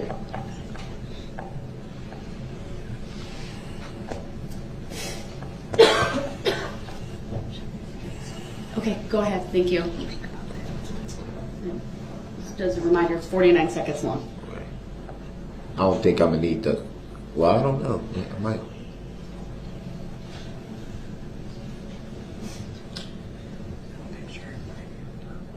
Pause. Right there, the individual that you observe. Right here. Do you see them wearing a hoodie? The person in that photo is not wearing a hoodie. Do you see a hoodie anywhere present in this video? No, I don't see a video or a hoodie anywhere in the video. Can you take the X down? From this angle, it'd be fair to say that you can see the very front end of a vehicle, correct? That is correct. Can you see any windows or see inside the vehicle at that time? Or at the time that we're looking at right now? You cannot see inside the vehicle at this time. So it would be fair to say that just by looking at what we're looking at now, you wouldn't know if anyone's already inside the vehicle. This has been asked and answered, Your Honor. I'll allow it. The witness may answer. This is a whole different. I'm allowing it. Go ahead. That is correct. From this video, you cannot tell if anyone else is inside the vehicle. So it'd be fair to say that you're not sure. It's fair to say that I am not sure. Can we pull this down?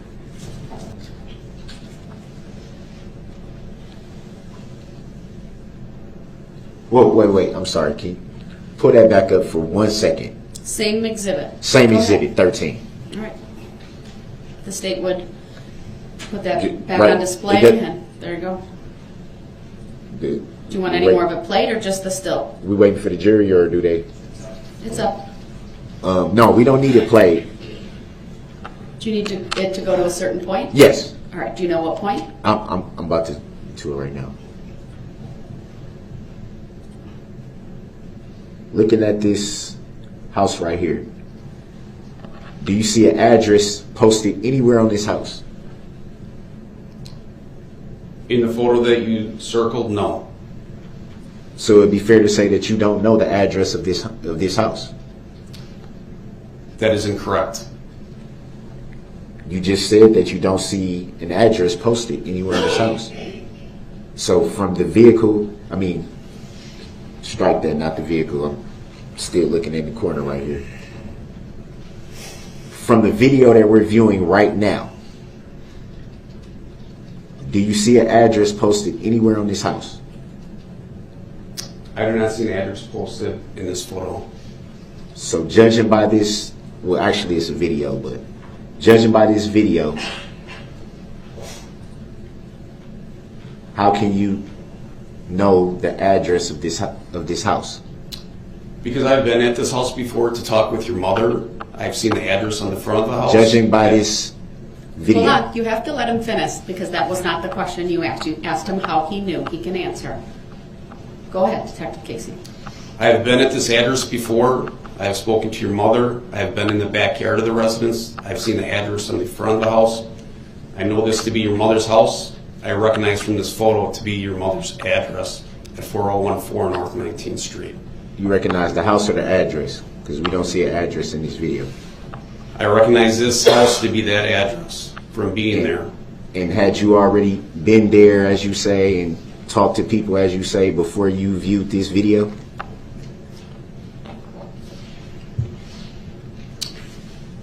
I believe that I saw the video first, and then I was at the address. So at the time that you saw this video, you didn't know whose house that was? That would be an incorrect statement. You just said that you saw the video first before going to the house. Did you, or did you not say that? Would that be fair to say? I guess I'm a little confused in your question. We received the video. We know from getting it from my mother that she said that that is where she lives. So I knew that this was where she lives when I watched the video. That was clarified for you. I follow you, but that clarification wasn't stated before. So that's fair from the clarification of how you just clarified it. Can you clear the You're circuit, done with please? this exhibit?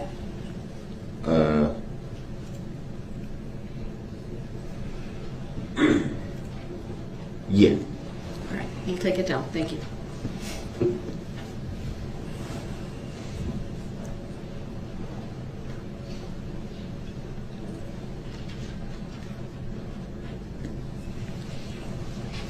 You made reference to a key being found. Did you yourself find that key? No, I did not.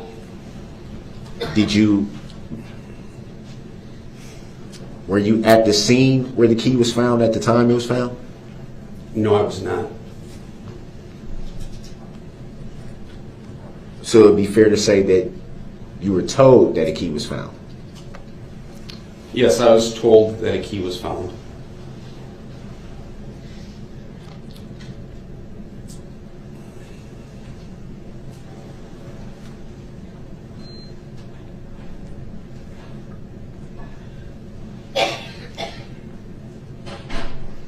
So it'd be fair to say that you went off of what you were told. You actually didn't observe this with your own eyes. What are you speaking of? The key being found. That's correct. I was told by two officers who I've worked with for a long time, and I trust what they tell me to be accurate.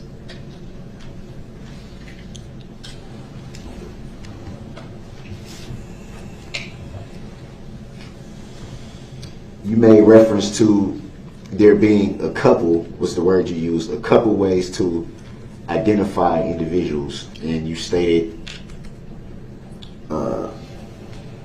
that you had spoken with the mothers of the alleged defendant's children. Would that be fair to say? I believe I said I spoke with the mother of 3 of your children.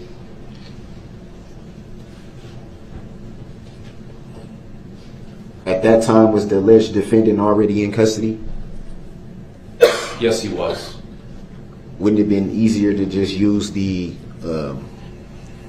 fingerprints that were already obtained? Like I said before, the fingerprints was one way. We also verified it talking to his family members that his identity. Any reason why, or let me back up. Is it fair to say that there was more confirmation needed to identify the alleged defendant at that point, seeing as how the fingerprints were already obtained? We were just being thorough. We were certain that it was Darrell Brooks that we had in custody based on his fingerprints and other information that we had. It was just a matter of being thorough and verifying the person that we had and the name that he goes by. It'd be fair to say fingerprints are pretty accurate, though, correct? Would that be fair to say? I think that would be fair to say. So it would also be fair to say that there wouldn't be any reason why the alleged defendant that was in custody would be someone else. Wouldn't that be fair to say? Objection, that's compound and difficult to follow. This is not compound. This is not Sustained as to the difficult to form follow. of the question, sir. Please That was rephrase. very clear. Sustained as to the form of the question. And where did the interviewing of the mothers of these children take place, if you recall? I spoke to Jessica Macklin in Iowa at her residence. I spoke to Angel Fitzpatrick at her residence in Menominee Falls. Whoa. Can we strike that? Why do the names have to be stated? Overruled, he was answering the question. His answer may stand, your request to strike is denied, and the witness may continue answering. I spoke to Angel Fitzpatrick in Menominee Falls at her residence, and I spoke to Erica Patterson a number of times at various locations about you. You said one of the mothers of these children you spoke to in Iowa. Correct. Why would you go all the way to Iowa? Because initially you listed her as a witness on your witness list for court. So we went there and we wanted to verify what information she might have that she would testify to. Just for the record, I don't recall listing anyone as a witness, just for the record. For the record, Mr. Brooks, you can't testify at this moment. You'll have an opportunity should you choose. I just wanted that clear for the record since what was Can't be, said. it's struck from the record at this point because you're attempting to testify. The Not jury will attempting to disregard testify. that. I just wanted the record to show The that jury I had no will knowledge of doing that. And if The jury will disregard those statements made by the defendant If as something's- that he is not testifying, and it would be improper at this time for the court to receive them. I don't think a Go- record should be next made of question, sir. something that I didn't do. Next question, sir. It's ridiculous. So you said you went to Iowa to try to find out what would be testified to. Why? Objection, argumentative, Grounds. irrelevant, and calls for hearsay. Grounds. Sustained as to all basis. Next question. Was that an attempt to prepare for what might have been said? I'll allow that. Okay. Go ahead. Yes.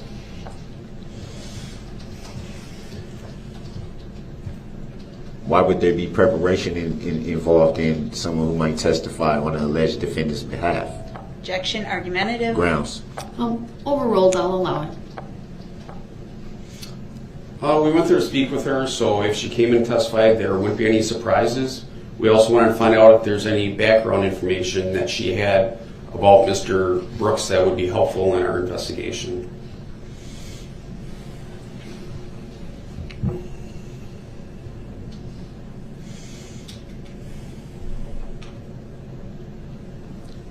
So you made reference to not being any surprises.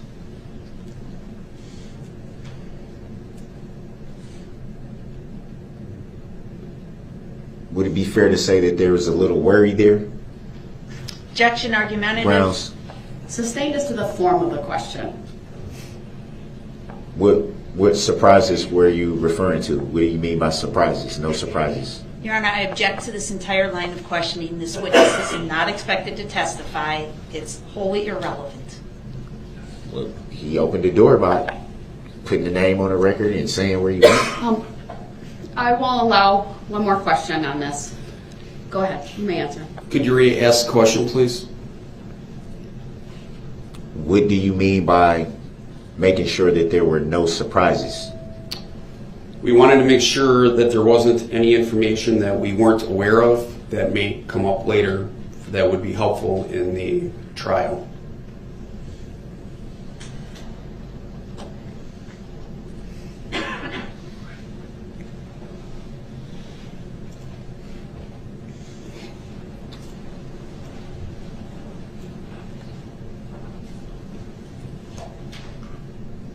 Do you recall making an attempt to interview the child, Objection, relevance. who was 7 at the time? Sustained as to... Next question, please. Reason for the sustain, Your Honor? Not relevant. Well, the question was asked, does he recall? Sustained. Next question, please. Grounds for the sustain again? Relevant. How's it not relevant? Keep going, sir. Did you interview the child? Same objection. Grounds. Sustained. Grounds for the sustain? Relevance. Why would you ask to interview the child? Your Honor, objection. This Sustained. entire line of questioning is inappropriate. Sustained. Move on. I would Mr. Brooks. object that trying to interview a 7-year-old child is... Sir, move on, please. 90611. It's also not relevant. Assumes very that's not relevant. an evidence. It was a tricky move.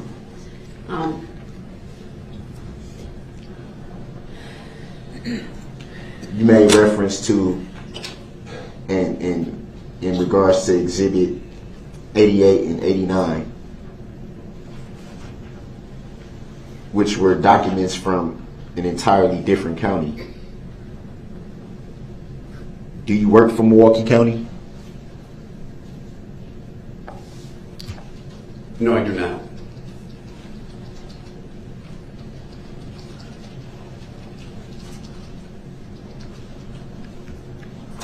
So how did Milwaukee County, which is a different county, come into your investigation in Waukesha County?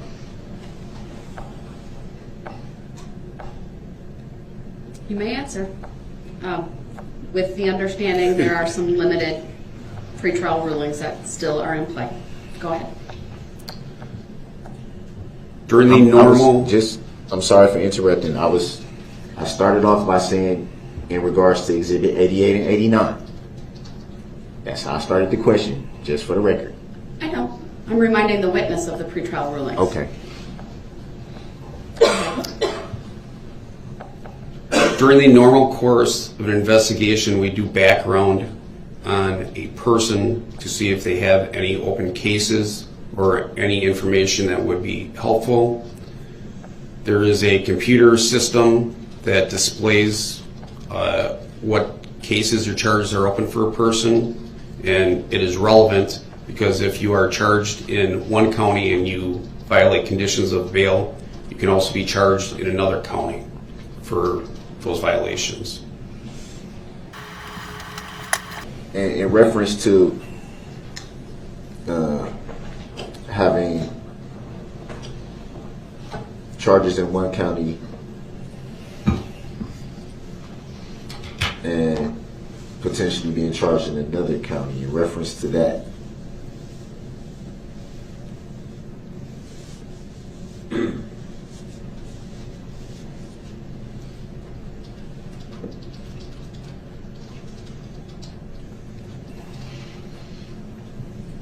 wouldn't you essentially have to violate the conditions in one county and strictly be charged in that county? That is an inaccurate statement.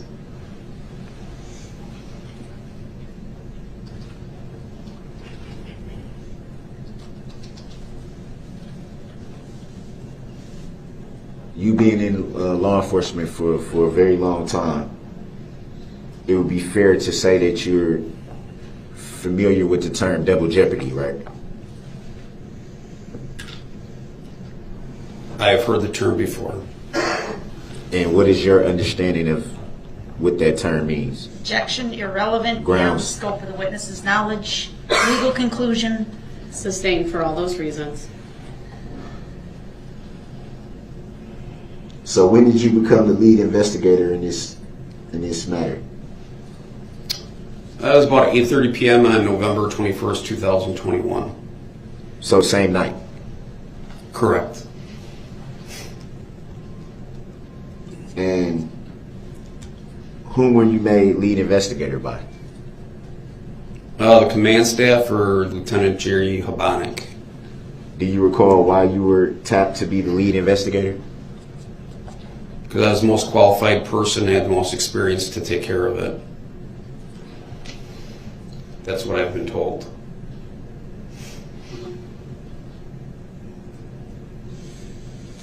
Any other reasons besides that? Also because I was at the parade route a little bit earlier and I had the most information out of anyone. It took a little while for the other staff to come in, so I already had a little bit of a head start with the information that I already had learned as being there at the beginning. And that would be the information that you said you had more knowledge of than anyone else at that time. Would that be in reference to having an interaction with the vehicle at some point? I would say as the totality of the situation. I was there when the car first went through. I know what the radio traffic was for taking Mr. Brooks into custody. There's also some decisions that were made early on how to proceed with the case. I was also on scene downtown and took control of the crime scene initially. So a lot of those decisions were made even before our command staff started coming in to take over lead on the case. You referenced you were there at the beginning when the vehicle first entered in the parade. What do you recall about when the vehicle first entered the parade? I remember a horn beeping, red Ford Escape driving around, and then you driving into me and not stopping when I pounded on your hood and window. Driving into you, what do you mean? I meant that I was in front of your vehicle contacted me, pushed me off to the side, and continued driving without stopping. Were you injured in this incident? I was not injured, thankfully. And you made reference to a horn beeping. What do you mean a horn beeping? I mean, You a mean horn. the vehicle was beeping its horn? Yes, the vehicle was beeping its horn. What would be the only time a vehicle would beep their horn? Objection, Grounds. speculation. Sustained. Calls for Reason. speculation.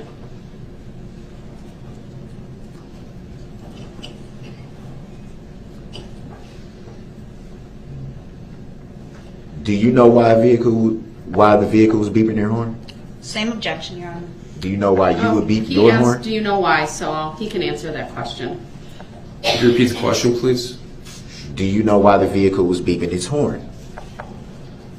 I imagine that the driver was angry and wanted to get through the crowd. And how did you come to that determination? I've been driving a long time, and a lot of times people get angry, they're late, they beep their horn at you in a way that is because they're upset and they're trying to get past you. Do you know that for sure?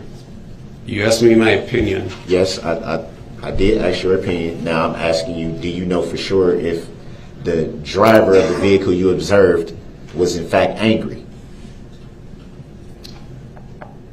I assume that he was. So it would be fair to say you don't know for sure. I do not know for sure, but that is my opinion, is that he was angry. And at that time, you had no knowledge who the driver was. Would that be fair to say? Well, I had knowledge because I saw your face.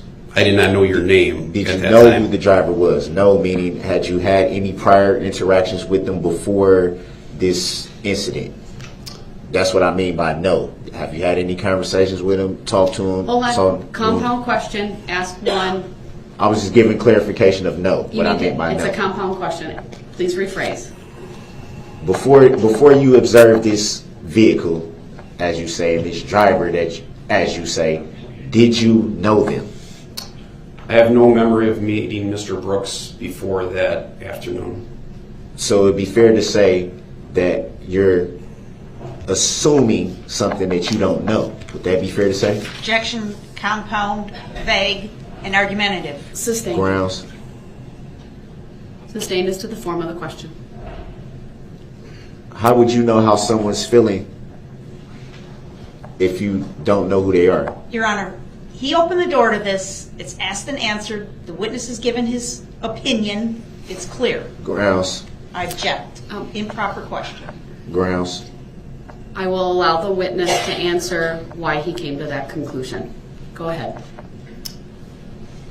Like I said before, I've been driving a long time, and a lot of times when people are beeping their horns, it's because they're late, they're angry at something happened, and that's why I concluded that the person was probably angry.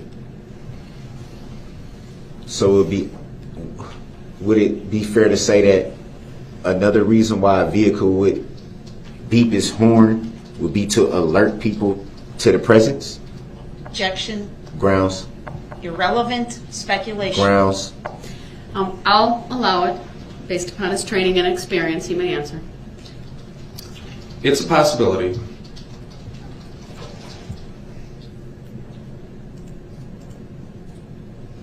And did you hear this beeping before the vehicle approached you? Yes, I did.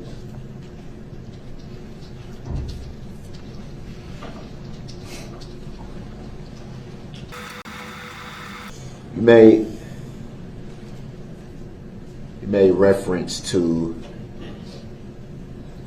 and I'm referring to the ring video obtained in exhibits 88, or I'm sorry, the ring video obtained in exhibits 13 and 14. You made reference to obtaining that the same night of the incident. Do you recall saying that? Yes, I recall saying that.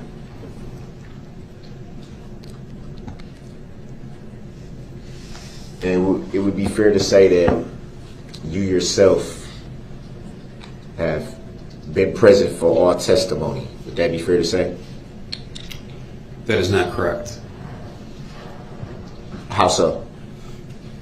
I was sick one day and I was not here. Well, I'm referring to, let me clarify. Maybe I wasn't clear enough.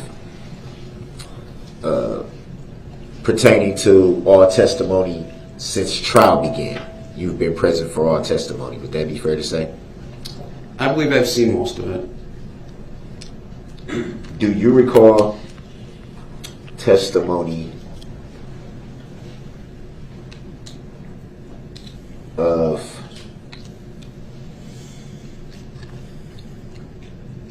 and I'm referring to, again, so we're clear for the record, Exhibits 13 and 14, ring footage that was obtained by the owner of 4014 North 19th Street, that you testified to obtaining the ring footage the same night.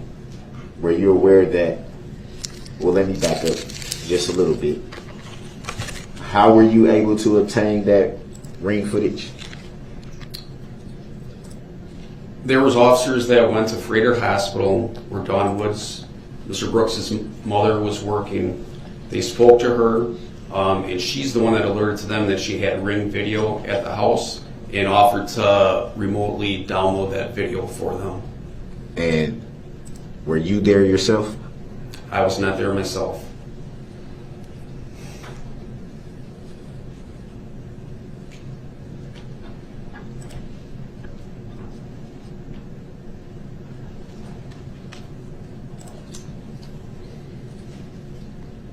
When did you yourself speak to the owner of that home? The last time that I spoke to Dawn Woods was on August 8th of this year. I may have spoken to her a few times before that. I don't recall the exact dates. I'm referring to the first time that you spoke. I don't recall the first time. I don't recall the first date when that was. And you did just make reference to an August 8th date. And what was the extent of that conversation? Objection calls for hearsay. Grounds? Sustained. Hearsay.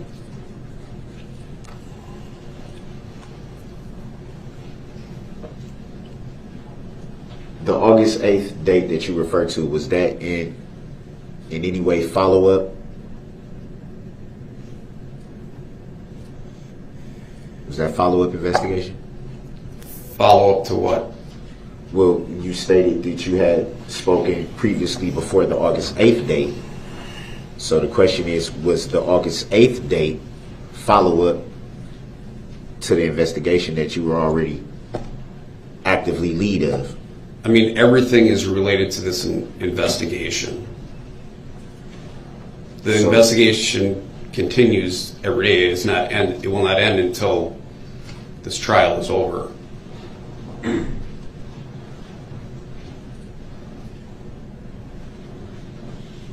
So what follow-up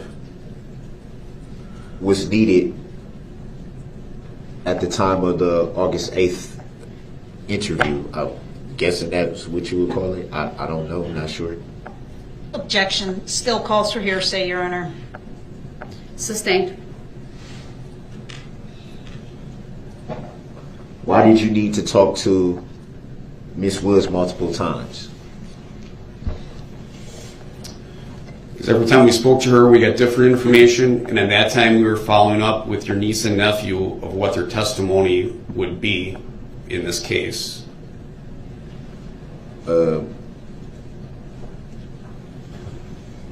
What testimony are you referring to? Because I don't recall any nieces or nephews testifying. I don't think I'm allowed to say it.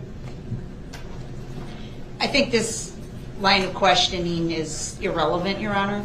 I'll sustain the objection, and at an appropriate break I can address it further if need be. Please move on to a new topic, sir.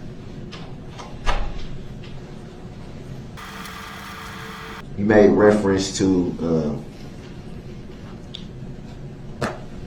people who were injured at the parade inadvertently. You recall that?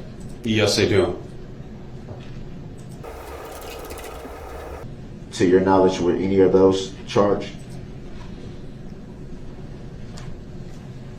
My testimony before is that those people's cases were not charged.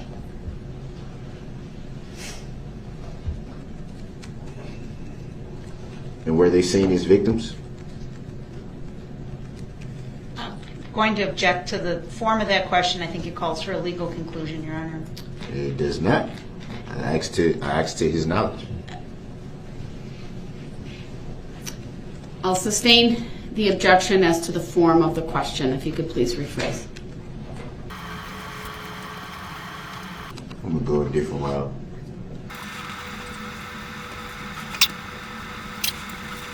Do you recall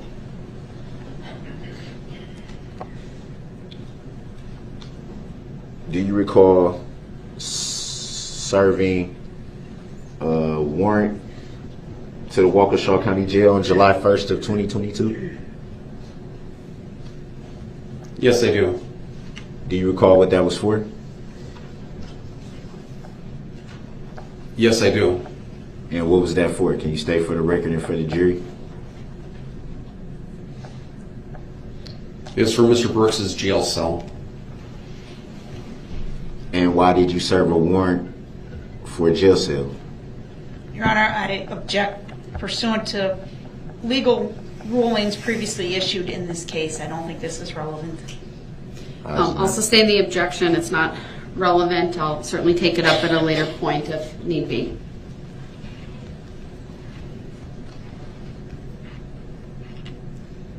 What was the warrant pursuant to? I sustain the objection. Next topic, please. He did answer. I sustain the state's objection. I'm directing him not to answer. We'll take it up separately. I'll have you continue with your cross-exam, and I'll take it up later.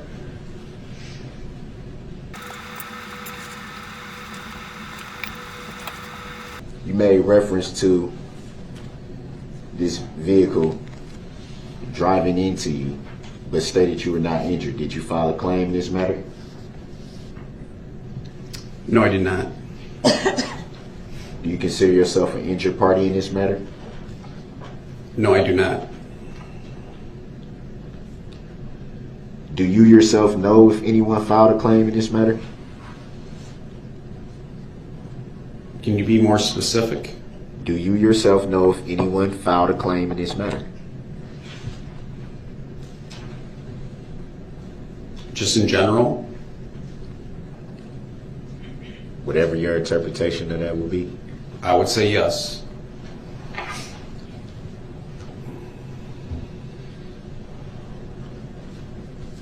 And do you know what that claim was?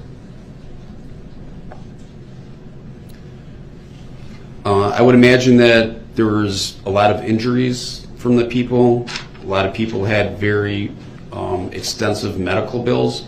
And I imagine that they would file a claim with their insurance company to have those bills paid. So you had knowledge of what was filed to their particular insurance companies? I have no knowledge, but my assumption is that they would have filed those bills. So it would be fair to say you don't know for sure? That was my testimony. Is that the answer? Yes.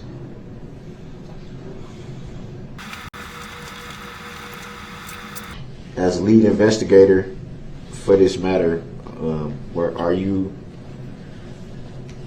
to your knowledge, aware of any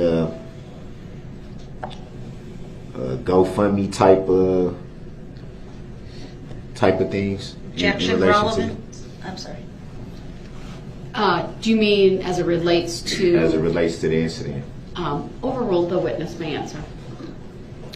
I have no direct knowledge, but I assume that there are some GoFundMe pages out there. It's typical in something like this. And what do you mean by typical? You've seen this before? Is that what you mean by typical? We have a very loving and caring community where a lot of times when bad things happen to people, people pull together and offer financial assistance to help people. Is it fair to say that there's a lot of communities like that across Wisconsin?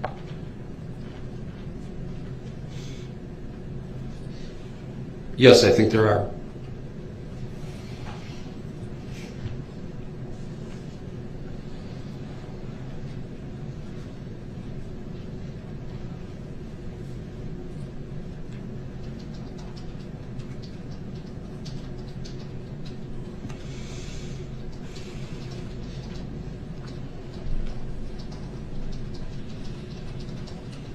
It would be fair to say that you've worked extremely close with the district attorney's office during the entirety of this matter. Would that be fair to say? The district attorney's office has been involved in this investigation since the night of, so we have worked closely.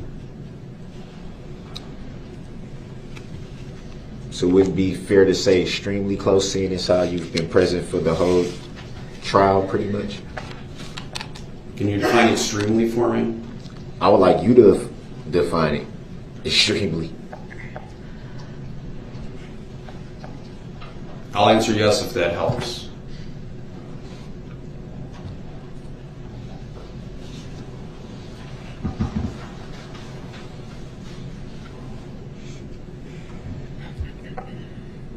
To your knowledge, do you know if it's typical for a lead investigator to sit right behind the prosecution table at a trial? Yes, it's very typical. It happens in most larger cases, especially a case of this magnitude. There would be a court officer. So yes, that's a very typical thing that happens. Have you ever done this before? I've done this multiple times before. And are you the only detective in the investigation that has that honor? Objection vague. Grounds. Sustained as to the form of the question. Are you the only detective directly involved in an investigation that sits with the prosecution? Talking about this case or any case? This particular case. I'm sorry, you interrupted me. Could you repeat that, please? I believe you said this case. I'm referring to this case, yes. Could you re-ask the question, please? Are you the only detective actively involved in this investigation that sits with the prosecution in reference to this case? Yes, I'm the only person, the only detective that's sitting with the prosecution during this trial.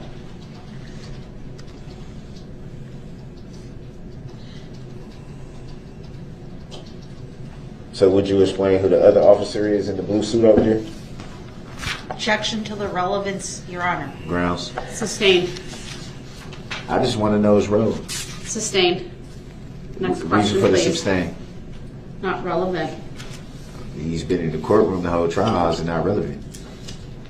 Mr. Brooks, next question, please. Nobody knows who he is. That should be known. Nobody says It's that. not at that relevant table. to I the don't even issues have it that at the that jury table. needs to determine. Next question, sir.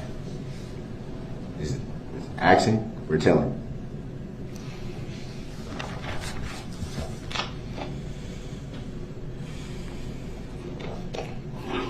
I'm assuming that's asking.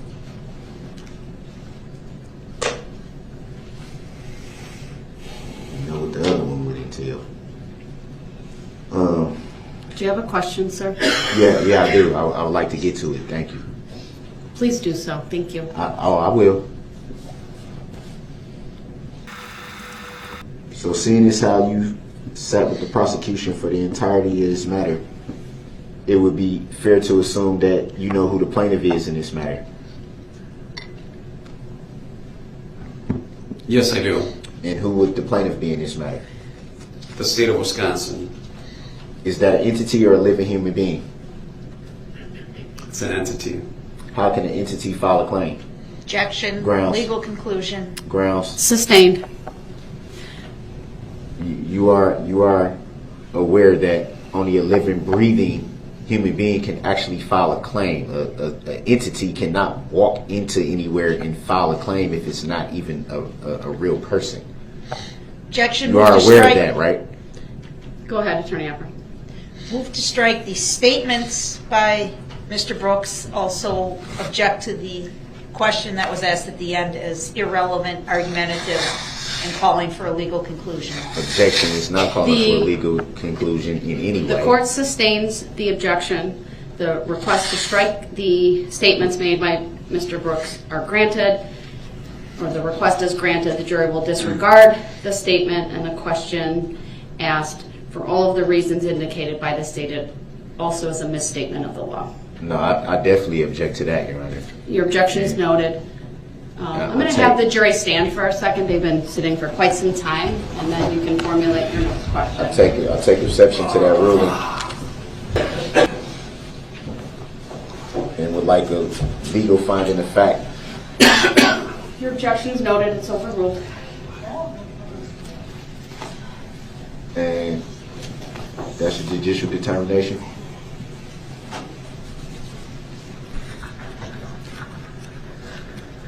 All right, thank you. Be seated. Go ahead, Mr. Brooks. Please continue with your questioning.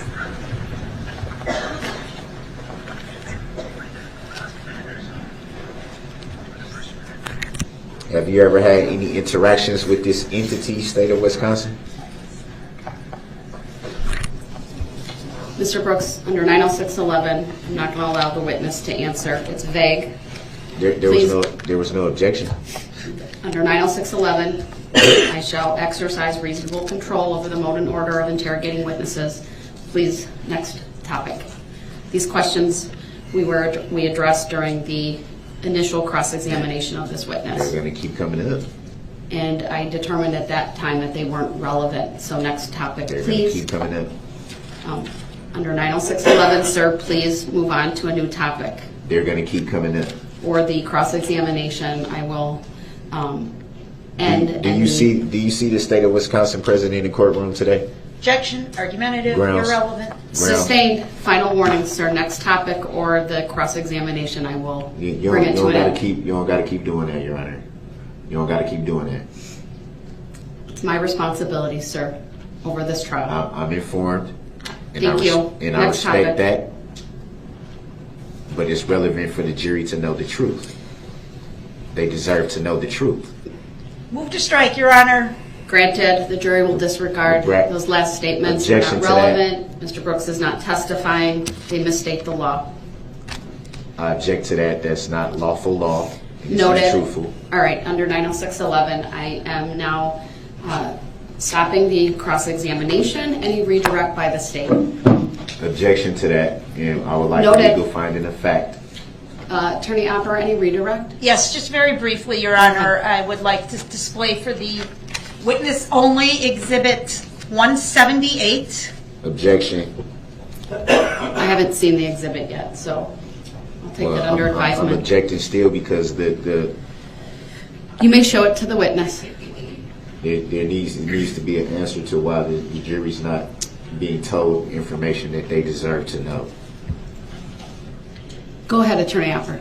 Your Honor, for the record, this is a video. I'm going to play about the first 5 or 10 seconds for the witness to identify it before moving on, please. And this seems objection because this seems like a whole new exhibit. This was never mentioned before. It was never. I haven't seen it. I can't rule on it, sir. So let me see it, and I'll when take did your it become an objection exhibit? under. I'll It take the was never an objection exhibit under before. advisement. Go ahead. I haven't seen this in any of the exhibits that I have. So how could it just be created now and be made an exhibit? Go ahead, Attorney I have Opper. all the exhibits. Go ahead, Attorney Opper. I haven't seen it yet. There's nothing on my screen that I can see. I see it's now playing. So now we just create exhibits now. I have all the exhibits, and this was never in it. Oh man. All right, you can stop. Sir, do you recognize what's contained in State's Exhibit 178? Objection. Overruled. Relevancy. Overruled. Leading. Go ahead and answer. Yes, I do. What is it? Objection leading. Overruled. The witness may answer. You still don't, I'm still going to object. How is this? Mr. Brooks, I ask that you honor the ruling that I've been made. I have all the exhibits, though, Your Honor. I have them Mr. all. Brooks. They were provided to me, and this was never in the exhibit, so how could it just be made an exhibit? I'll take just this out of up the blue? outside the presence of the jury, but I'm going to allow it. Can that be stated for the record? Can that be explained? No, the jury will disregard the statements made by Mr. Brooks. They're not evidence, and the statement So this continue. exhibit shouldn't be evidence then, because it Mr. didn't Brooks, the exist before objection's today. noted. It's overruled. Go ahead. There was a still photo shown before of Mr. Brooks This is standing in front of the Ford Escape. This is the video in which that still photo was taken from. Objection. How does he know that? Overruled. The witness may answer. I'll give you the opportunity to question him about it when the state's done asking the questions. Go ahead. Where'd you get this video from, sir? Objection leading. Overruled. The witness may answer. From Mr. Brooks' social media account. Okay. Your Honor, move to admit 178 and permission to publish. Objection to the relevancy. I'll I find still that's don't know how relevant. it's I'll obtained. receive Exhibit 168. Permission to publish is granted. For the record, It's 178, Your Honor. no, could you please tell me the length of the video? The length is 2 minutes, 33 seconds. We're going to play it in its entirety, but without volume, Your Honor. All right, thank you. And I object to that, and I would like to make an offer of proof for my appeal. We'll do that outside the presence of the jury, but I will allow the state to play it in its entirety without audio. Your Honor, I have all the exhibits. They were provided. Mr. Brooks, I'll take that up along with the other two issues I still need to address. But how can you play something that's not, that I didn't even Mr. Brooks, have? I'll take that up outside the presence of the jury. This Your is objections are mind-boggling. noted. This is It's mind-boggling. overruled. Mind-boggling. actually, Your Honor, I changed my mind. I would like to play the audio, please. This is mind-boggling. I want to have it played first without, and then I'll make a ruling and I'll take that up. Okay, I understand. Thank you. So we will play the entire video, Your Honor, 2 minutes, 33 seconds. I object to that. Why does the whole video need to be played? Is this setting the foundation? It's relevant. You questioned the officer about it. You I questioned this question him detective about, about I his question him knowledge. about the still frame from the video. The video wasn't even in the exhibits that I received.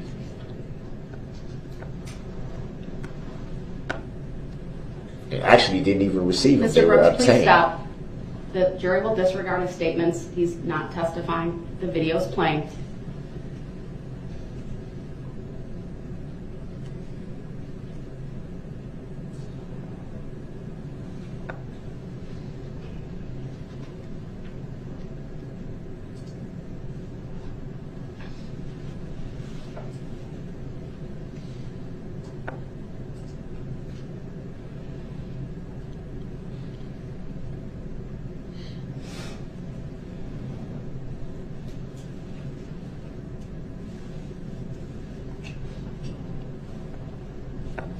So play the sound. I want to hear it now. I'll address that later. We address why it was created out of the blue too.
Go ahead, Attorney, after the video is finished playing. Thank you. Sir, did you see during the playing of that video the image that was captured as a screenshot and presented to you in your direct testimony as states exhibit number 175? Objection, leading. Overruled. Foundational. The witness may answer. Yes, I A lot of. You were questioned on cross-examination as to your ability to identify Mr. Brooks in Exhibit 175, correct? Objection. That question was asked initially by Attorney Hopper. Overruled. The Yeah. witness may answer. Sorry. Yes, I was.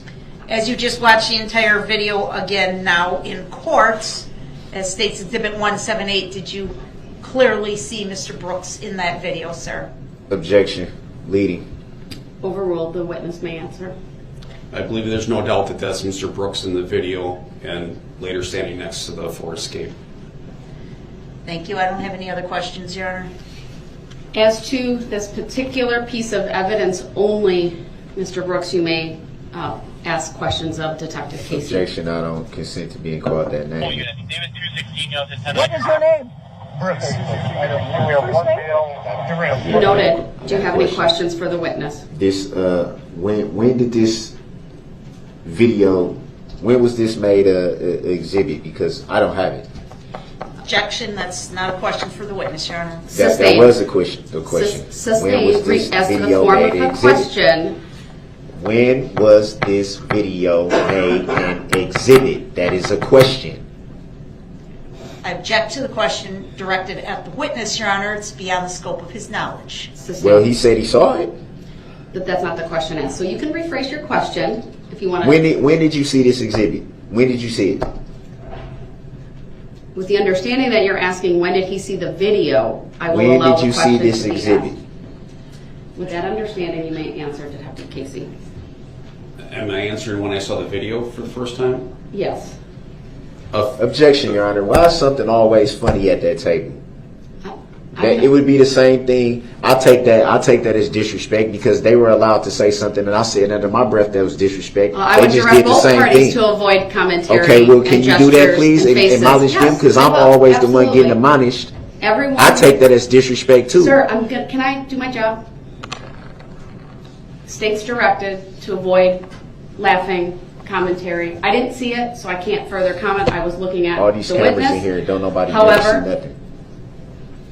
I'm advising both parties to show Come on, man, decorum this is not fair. and restraint,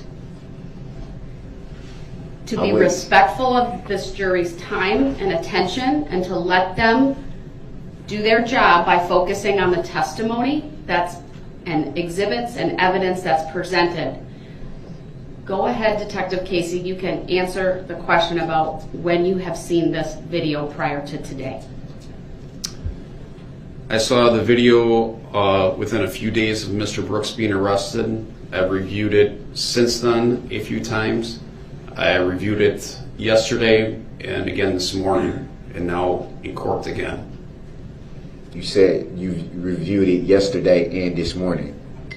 If you had seen this video numerous times before yesterday and today, why did you feel the need to view it yesterday and today? Objection, argumentative. Grounds. Sustained as to the form of the question. Why did you need to review it this morning? Objection, argumentative. Overruled. The witness may answer. Because I wanted to be 100% sure of the content, and if there's any questions that were asked of it, I wanted to make sure that I would be able to answer them appropriately. And why was this, to your knowledge, why was this video never brought up in your earlier testimony? Objection, that's a Grounds. misstatement, Your Honor. Sustained it was as to the not form brought of up the in question the assumes testimony. facts not in evidence. If you have seen it numerous times before today, why did you need to see it again to make sure if any questions were asked, or however you refer to it? What would be the need to view again this morning something that you had viewed numerous times before? I'll say with my Objection, compound, asked and answered, misstatement of the facts, argumentative. Sustained. Did you view the video this morning because you knew that the video would be made an exhibit this morning? Objection assumes facts, not in evidence. Sustained. As to the form of the question. This is mind-boggling. This is mind-boggling.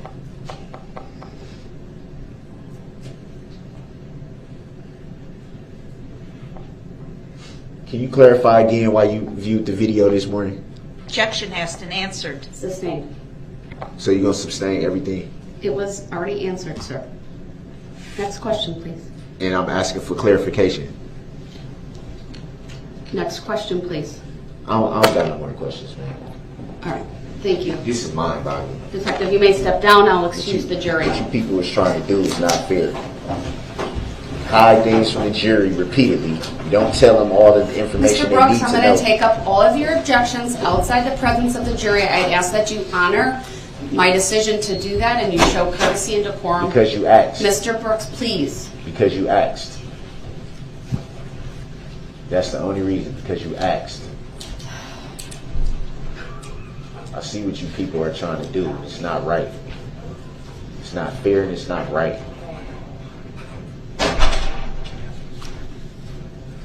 You can have a seat. Well, once the jury's outside of the courtroom, I'll take up the objections previously in the evidence. All right. First of all, Attorney Hopper, if you can make a record as to this exhibit and whether it's been turned over previously. It was previously included in the initial discovery that was sent initially to the public defender's office, and now we have a record that those 3 boxes were turned over to Mr. Brooks.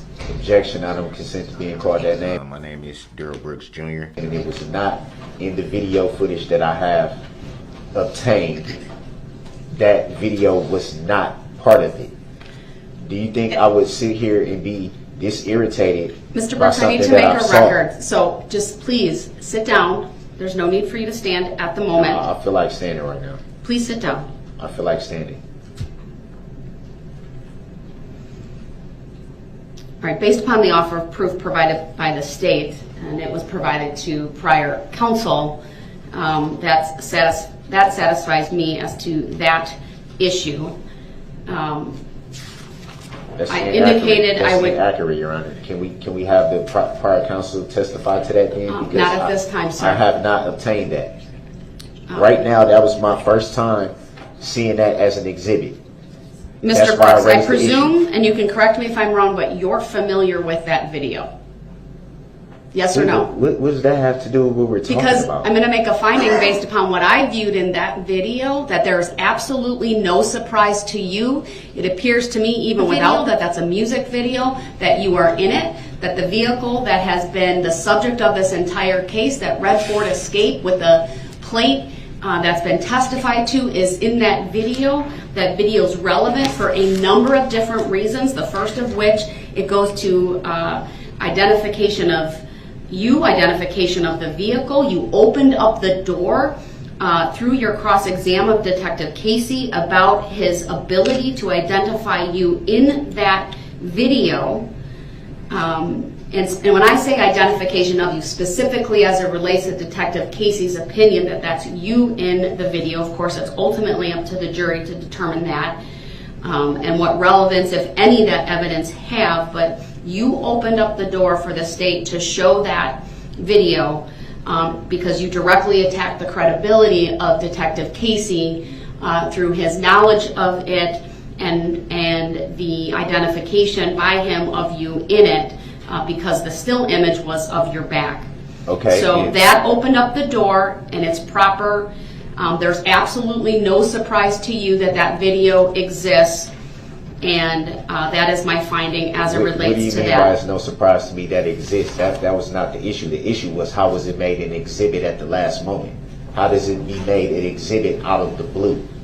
That was the issue. The issue State can didn't make an have offer of anything proof to do on with that because obviously they marked it as an exhibit. Well, with all respect, so go Your ahead, Honor, you're Attorney Hopper. mischaracterizing what I said, and the record needs to be clear. The issue that I raised was how does this at the last minute, out of the blue, become an exhibit. That was the issue. Go ahead and make your offer of proof on that. Thank you, Judge. And another thing worth noting is the testimony of Detective Casey that this video was obtained from the defendant's own Facebook account as well.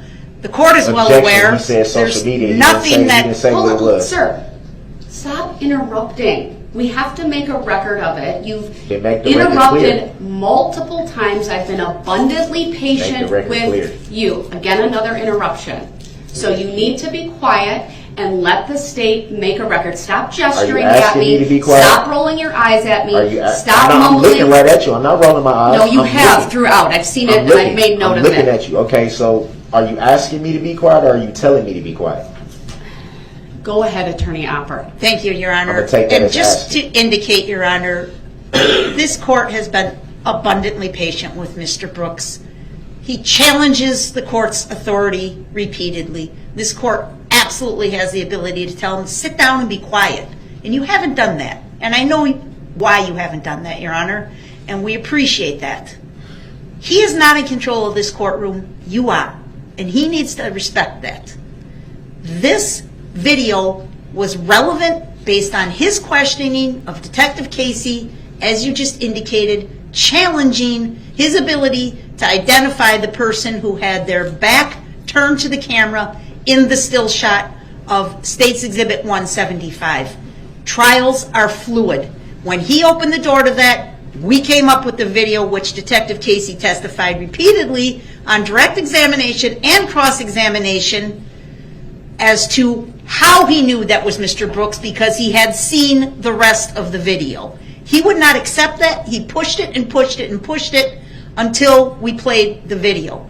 The lyrics of that video probably would have been prejudicial.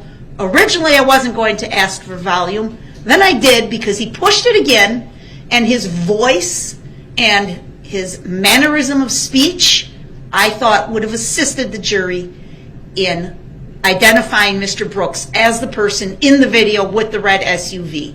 However, you smartly asked me to play it without the audio, and I did that, and then I never went back to that. This is all to the benefit of this defendant who continues to suggest and impugn the integrity of this court and this prosecution without basis. He doesn't like it because the evidence is stacking up and stacking up, and whenever it does, his response is to accuse you, the court, or the prosecutors of being unethical and hiding things. There is nothing in law that prevents me from pulling something out of my briefcase right now and making it an exhibit if it's relevant. You decide what's relevant, what's admissible, not Mr. Brooks. There is no law, he can cite to no law, no authority whatsoever that says I can't make an exhibit essentially on the fly if it's called for, and that's exactly what just happened here. So I apologize for my tone with the court. I don't mean to direct this at the court. It is very frustrating. The court has demonstrated much more patience than I have with Mr. Brooks because, again, I do not appreciate his impugning the integrity of these proceedings, of Your Honor's efforts to run a fair trial, and of our efforts to run a fair trial. We have ethical obligations as well to be fair in this courtroom. We have respected that entirely. The reason I was laughing 30 seconds ago was because the exhibit was mislabeled. There was an extra Y and it said Exhibit E, EXHIBITY. And I turned around to the paralegal and pointed that out, and we laughed over it, the word exhibity. That was it. There has been no disrespect directed at Mr. Brooks directly in any fashion. So he can object all he wants, and he has made that clear. He will continue to object and obstruct the court and obstruct these proceedings every last chance he gets. But legally, everything has been above board and proper, and this exhibit is no exception. I apologize for my tone, Judge. Thank you. I appreciate that additional record being made. I object to that. My previous ruling doesn't change in any way that the exhibit is relevant. I indicated I would take it up because, and I'm taking what the state's saying as withdrawing the request to play the lyrics. That is correct. All right.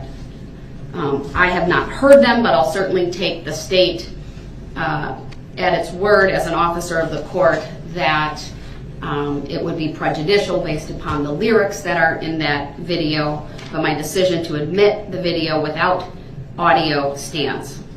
I do want to take up two other issues. There was an objection to questions regarding cross-examination, so the objections were by the state. One had to do with there was questioning about possible testimony with his niece and nephew, and then the jail cell search issues. So Mr. Brooks, you asked the questions.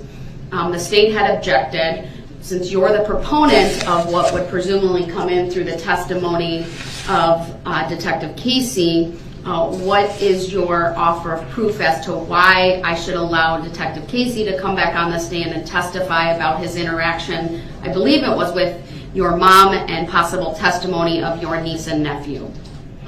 It don't matter with Detective Casey. He's off the stand. He's not going back on the stand. No, but I told you I would recall him. I wanted to take it up outside the presence of the jury. How do I supposed to know? So are you withdrawing that, sir? How am I supposed to know? I think I deserve a chance to rebut what was just said. I think I deserve that much if it's a fair trial. What information do you want to provide to me about that last exhibit? About what last exhibit? I'm talking about the audacity of the prosecution to just put that on the record when it's stating it's untrue. I don't know what you're talking about. What's untrue? We just heard her talk for 5-10 minutes straight. Now don't nobody know what I'm talking about. I don't know specifically what you're talking about. There's a reference made to what I'm supposed to know about the evidence stacking up and this and that, as if that has any bearing on what I still think and what I'm still going to present. It doesn't. Well, that's not what we're talking about at the moment. I made a ruling on an exhibit. She's been laughing and making comments under her breath the whole time during the whole trial, and I never said nothing. I don't know what's being said, but I can tell that it's directed towards me. I'm not an idiot. I haven't made any of those observations, I didn't sir. say What you. I've observed, I didn't say you, Your Honor. No. What I've observed listen, please. Go ahead. For her to sit there and try to play it off as if she's not referencing to me, she must think I'm an idiot. That is very disrespectful to me. I haven't said anything about that until today. She's done it numerous times. What are you talking about? I don't know what you're laughing under her breath. Her trying to cover up the microphone so they can laugh and he and key. That they've been doing that the whole time. I didn't say anything. I didn't say anything about it. I have not noticed that. What I notice are 3 attorneys who cover up the microphone so that they're not heard when they're conferring with each other about evidentiary issues or about testimony. So why is it always laughing and giggling? I haven't noticed that other than the one thing you pointed out. Well, we have cameras. That's what the cameras are for. Let's refocus our attention on what we're here for, and that's this trial. Then I'll take that. Do you have anything you want to put on the record? I'm putting it on the record if I get a chance. No, you need to let me finish. As it relates to the video and my decision to admit it. She just admitted that she just now came with the exhibit. It was not that she just said she just made it an exhibit. It was not an exhibit before she made it one. So do you have some legal basis, sir, for your position? Because I'm What not do I need legal basis for when she just admitted on the record that she just made this exhibit up right now? That is a complete mischaracterization. Sure, she did not. That's what. So she wasn't implying that by saying that she could pull anything out of her suitcase. So that's a figure of speech. Okay, so what is it implying to? What would that be implying to? As attorney, how would anyone in my position? Because you're not providing me with any legal basis. I didn't even finish. You told me that I can make the record. I'm attempting to make the record. Sir, as it relates to the video and my decision to admit it, I just said that you didn't even let me finish. You're not letting me finish. You didn't let me finish either, Your Honor. Because you're not providing me. But how do you know I wouldn't get to that if I finished? You're not providing me with anything from a legal basis for which I would consider changing my mind. So the state's withdrawn their request to play the audio. Then why play the video at all then? I've already made a ruling on that. You're questioning the ruling. You're not asking me to reconsider it based on any legal basis. There should be a legal reconsideration of it. Then you need to provide me with the legal basis for that, sir. So I'm supposed to just come off that with off the top of my head? Yes. That's ridiculous. You're representing yourself. It's not ridiculous. It is ridiculous. So I was supposed to already come in here this morning and say, oh, a video is going to be shown off the fly at the drop of a hat. Let me try to find some legal thing to combat. How am I supposed to do that? The bottom line is you opened the door to the playing of that video. We're not talking about opening those doors. And the video was previously provided to you during discovery. We're not talking about opening those doors. We're talking about being fair. There's absolutely no prejudice to you. In terms of surprise. With all due respect, if I had done that, I am going to move on. If I had done that, it would have been a big thing. I'm advising you.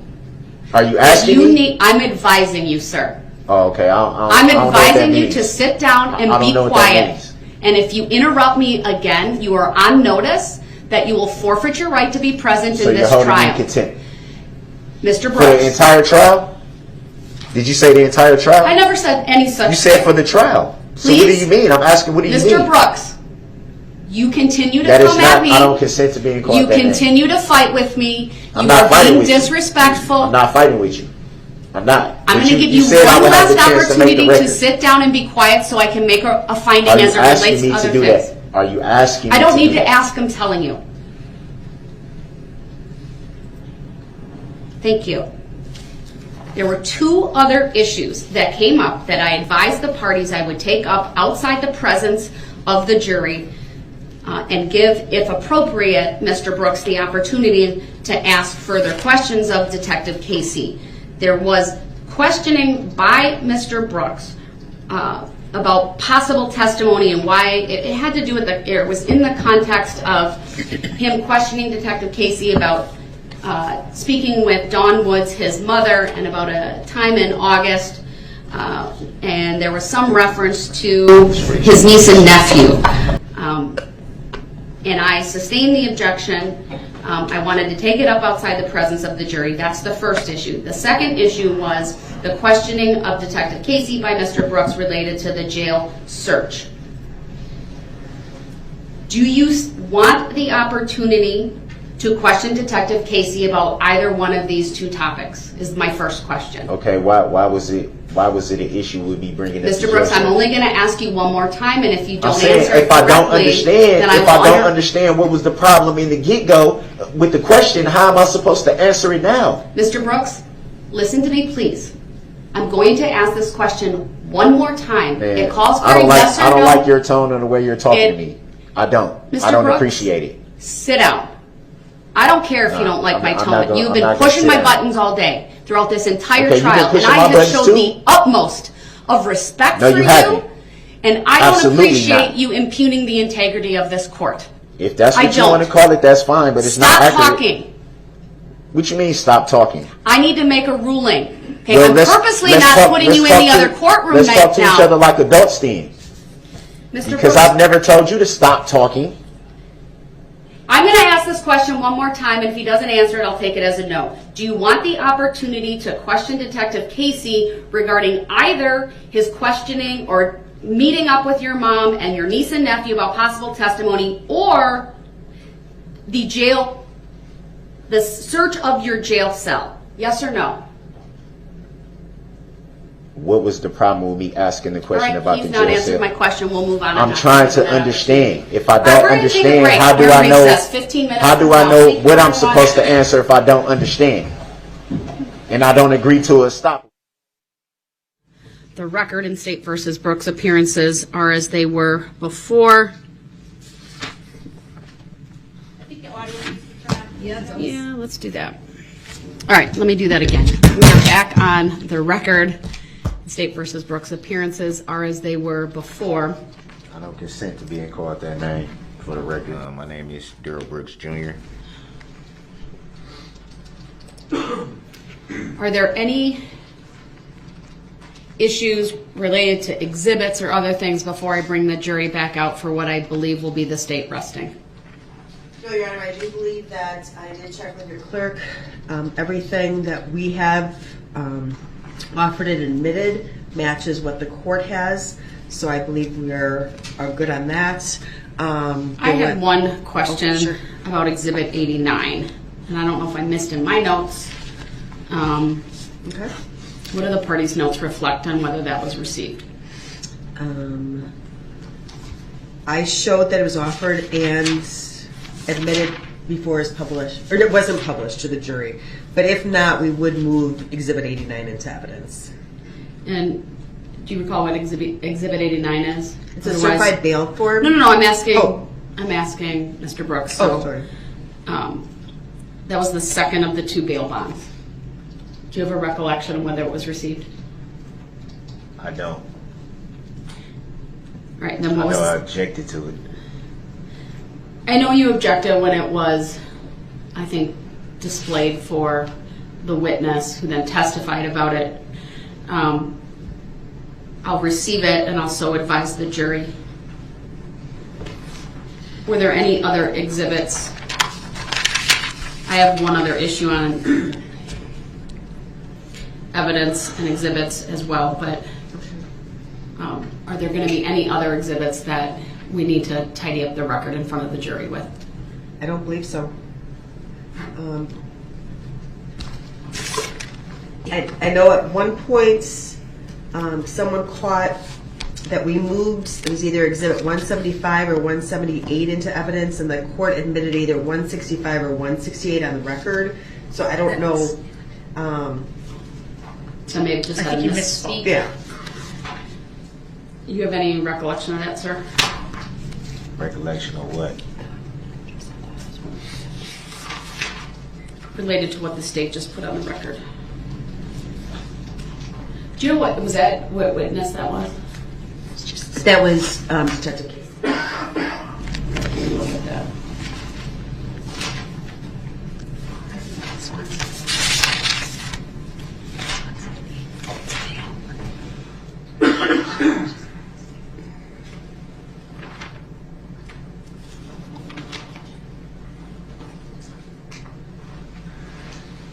$175 was the screenshot taken from the video. I know I have a note that it was received and published. And you believe I may have just referenced it by the wrong name? I thought it was 178. I thought you referenced it by the wrong number. So it's either 175. 175 was referenced as 165, or 178 was referenced as 168. What is 170?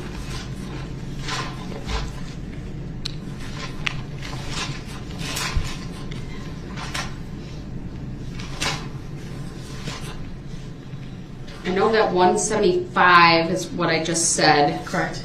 What was 178? 178 was the video.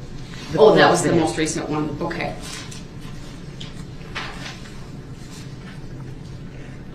What's the request then as it relates to when the jury comes back in?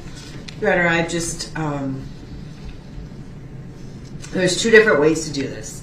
I can put on the record, I have the exhibit numbers, and I can just put on the record just to verify that these exhibits have all been offered and admitted into evidence, and the court's agreeing, because we've just agreed that those are, your records are the same as my records. Or we can clarify just if there was some confusion about exhibits 175 and 178 that were shown to the jury this morning. Those 175 and 178 were offered, and the court has admitted those into evidence. So however you want to. All right, sir, do you have any position on how I address this in front of the jury? Yeah, I'm objected to them being admitted at all. Well, those objections were already addressed. I'm talking about how I addressed to make sure the jury knows they were received by the court. However you gonna do it is how you gonna do it. I don't think what I gotta say much matters. Well, what you say matters, sir, but No, the I don't. fact that I've already ruled on the admissibility is not something I'm going to revisit. What I gotta say. Hold on, definitely that door is, all right, it's, sometimes that door upstairs malfunctions, and, all right, I didn't hear the last part of what you said. What I have to say about anything definitely doesn't matter. I take huge objection with that, sir. It's true. And that may be your perception, but that is absolutely not true. This court takes your positions on evidence, legal arguments, admissibility, things of that nature. I take all of that quite seriously. But somehow it's always overruled or discarded. Sir, can I keep going because you've interrupted me once again? My perspective on all of this, sir, is when you disagree with a ruling, you interrupt, you try to debate the topic again and again, you make disparaging remarks either directly or under your breath that are audible. Sometimes you roll your eyes.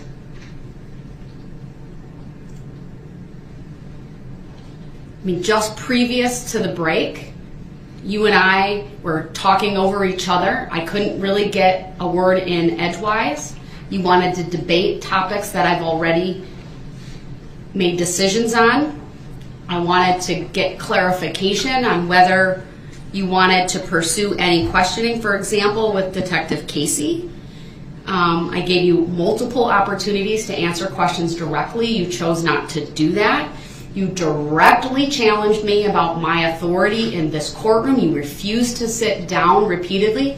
Did I raise my voice? I absolutely did. Was I frustrated? I absolutely was. I'm sitting down. My voice is calm. I think the break was good. I hope for all it was good for me. We had a very long morning. It was about 11:30 when we broke. It's now 11:54.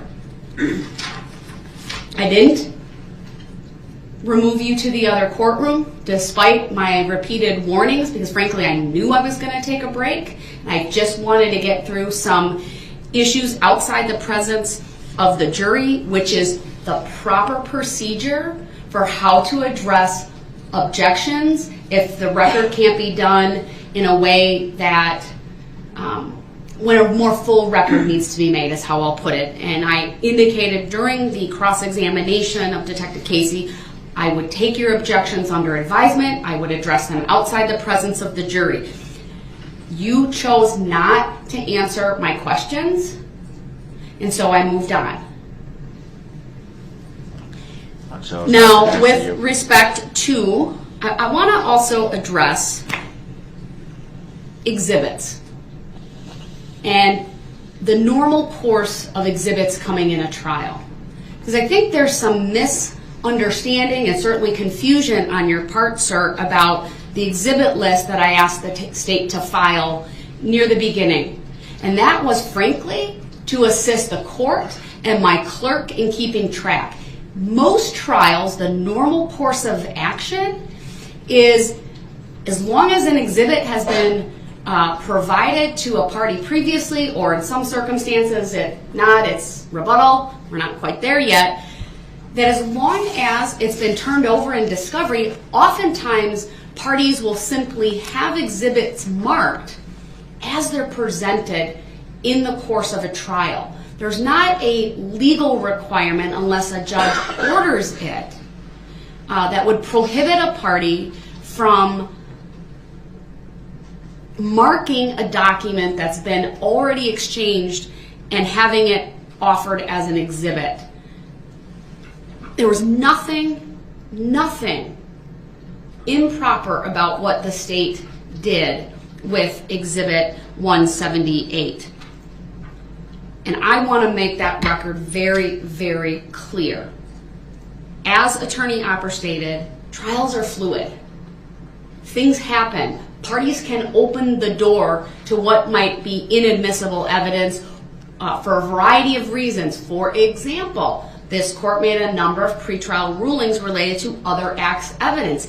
Even during your cross-examination today, you came awfully close. I had the witness turn to me and pause and say, I don't think I can answer that, in a clear recognition that that witness, Detective Casey, understood his obligation to honor the pretrial rulings.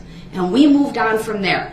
I bet that's happened a half a dozen times in this trial. And that's frankly to protect your rights, sir. the door could have been opened a long time ago to the other act's evidence with Erica Patterson. And I frankly kept it out, despite your questions.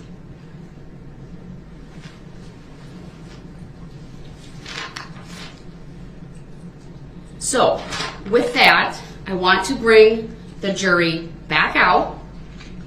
I will ask the state, I'll simply just ask the state, are there any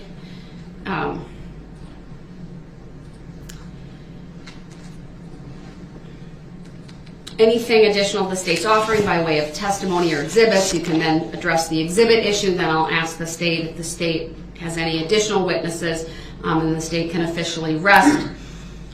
Given the time of day that it is, it's 11:58. I'm not going to have Mr. Brooks start with his opening statement. We'll do that when we come back after the lunch hour. I think, frankly, the time over the lunch hour will be good for everyone to regroup, hopefully get a little bit to eat, and come back fresh. And then we'll have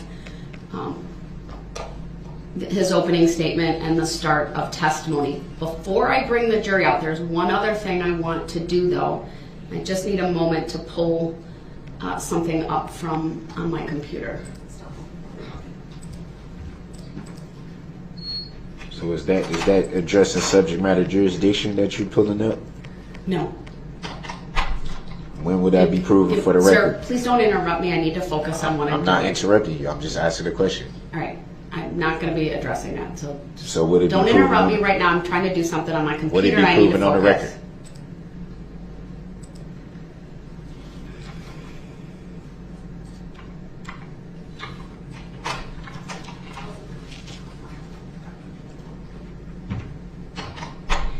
I feel it's important at this time to at least give you the advisement pursuant to Special Material 28. It is regarding your decision on whether to testify.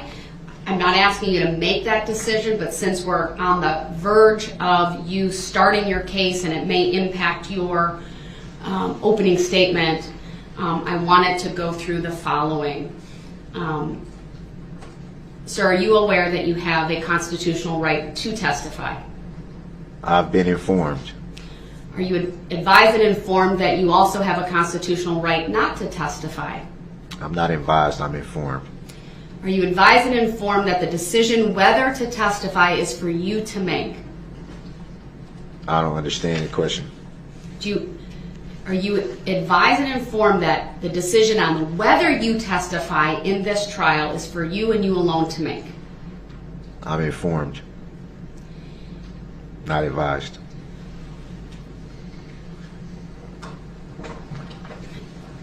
Are you advised and informed, sir, that if you choose not to testify, the jury will be advised that they cannot use that against you?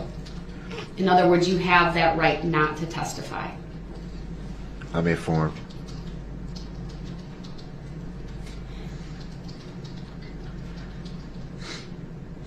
When you make a determination about whether to testify in this trial, I will further be asking you about whether anyone has made any threats or promises to you to influence your decision.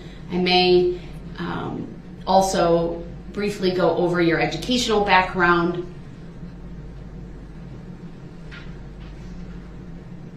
Did you hear me say that? No, I'll say it again. At the appropriate time, when we go through this discussion more fully, I will also ask you whether anyone has made any promises to you to influence your decision on whether to testify. Did you hear me say that? I'm informed. And then I will also ask you if anyone's made any threats or coerced you in any way in your decision to testify or not. What's the significance of that? So that I can make appropriate findings about the voluntariness, intelligence, and your, whether it's knowing, voluntary, and intelligent, your decision to testify. So whether I give consent. that's not the legal determination that I make. It is simply something that is your choice. I will honor your right not to testify. Obviously, that's a constitutional right. I will honor your right to testify. That's also a constitutional right. And the jury will be advised one way or the other. There's a jury instruction on that. Did you hear me advise you of all of this? I'm informed. All right. Okay, let's bring the jury out then, and we can kind of tidy up the record, and then we'll break for lunch. Judge, may I remove that exhibit, please? I think they're right there, so let me just take it. All right, it's Jury already coming out.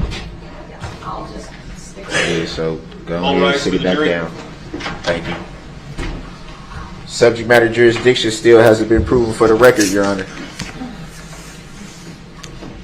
Should be proven at some point.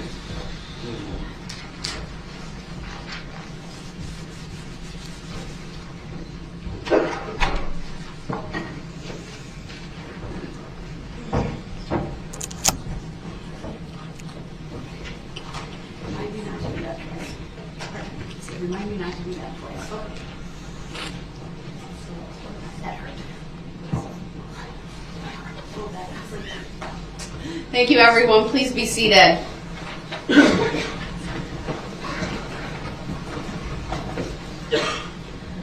All right, then I'll turn to the state. Any additional evidence at this time? State has no additional evidence, Your Honor. May we make a record as to the exhibits? Go ahead, please.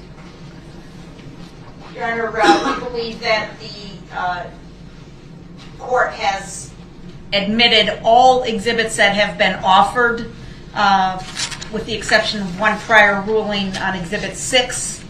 I don't know if you want me to list them all by number, or there are, it's 1 through 78, 1 through 178, but there are some numbers missing because we chose not to offer those exhibits. Anything specific as it relates to the most recent testimony? The most recent testimony, with Detective Casey, we moved 177 and 178 and 175, 150, 151, 88, and 89. I believe those were admitted by the court.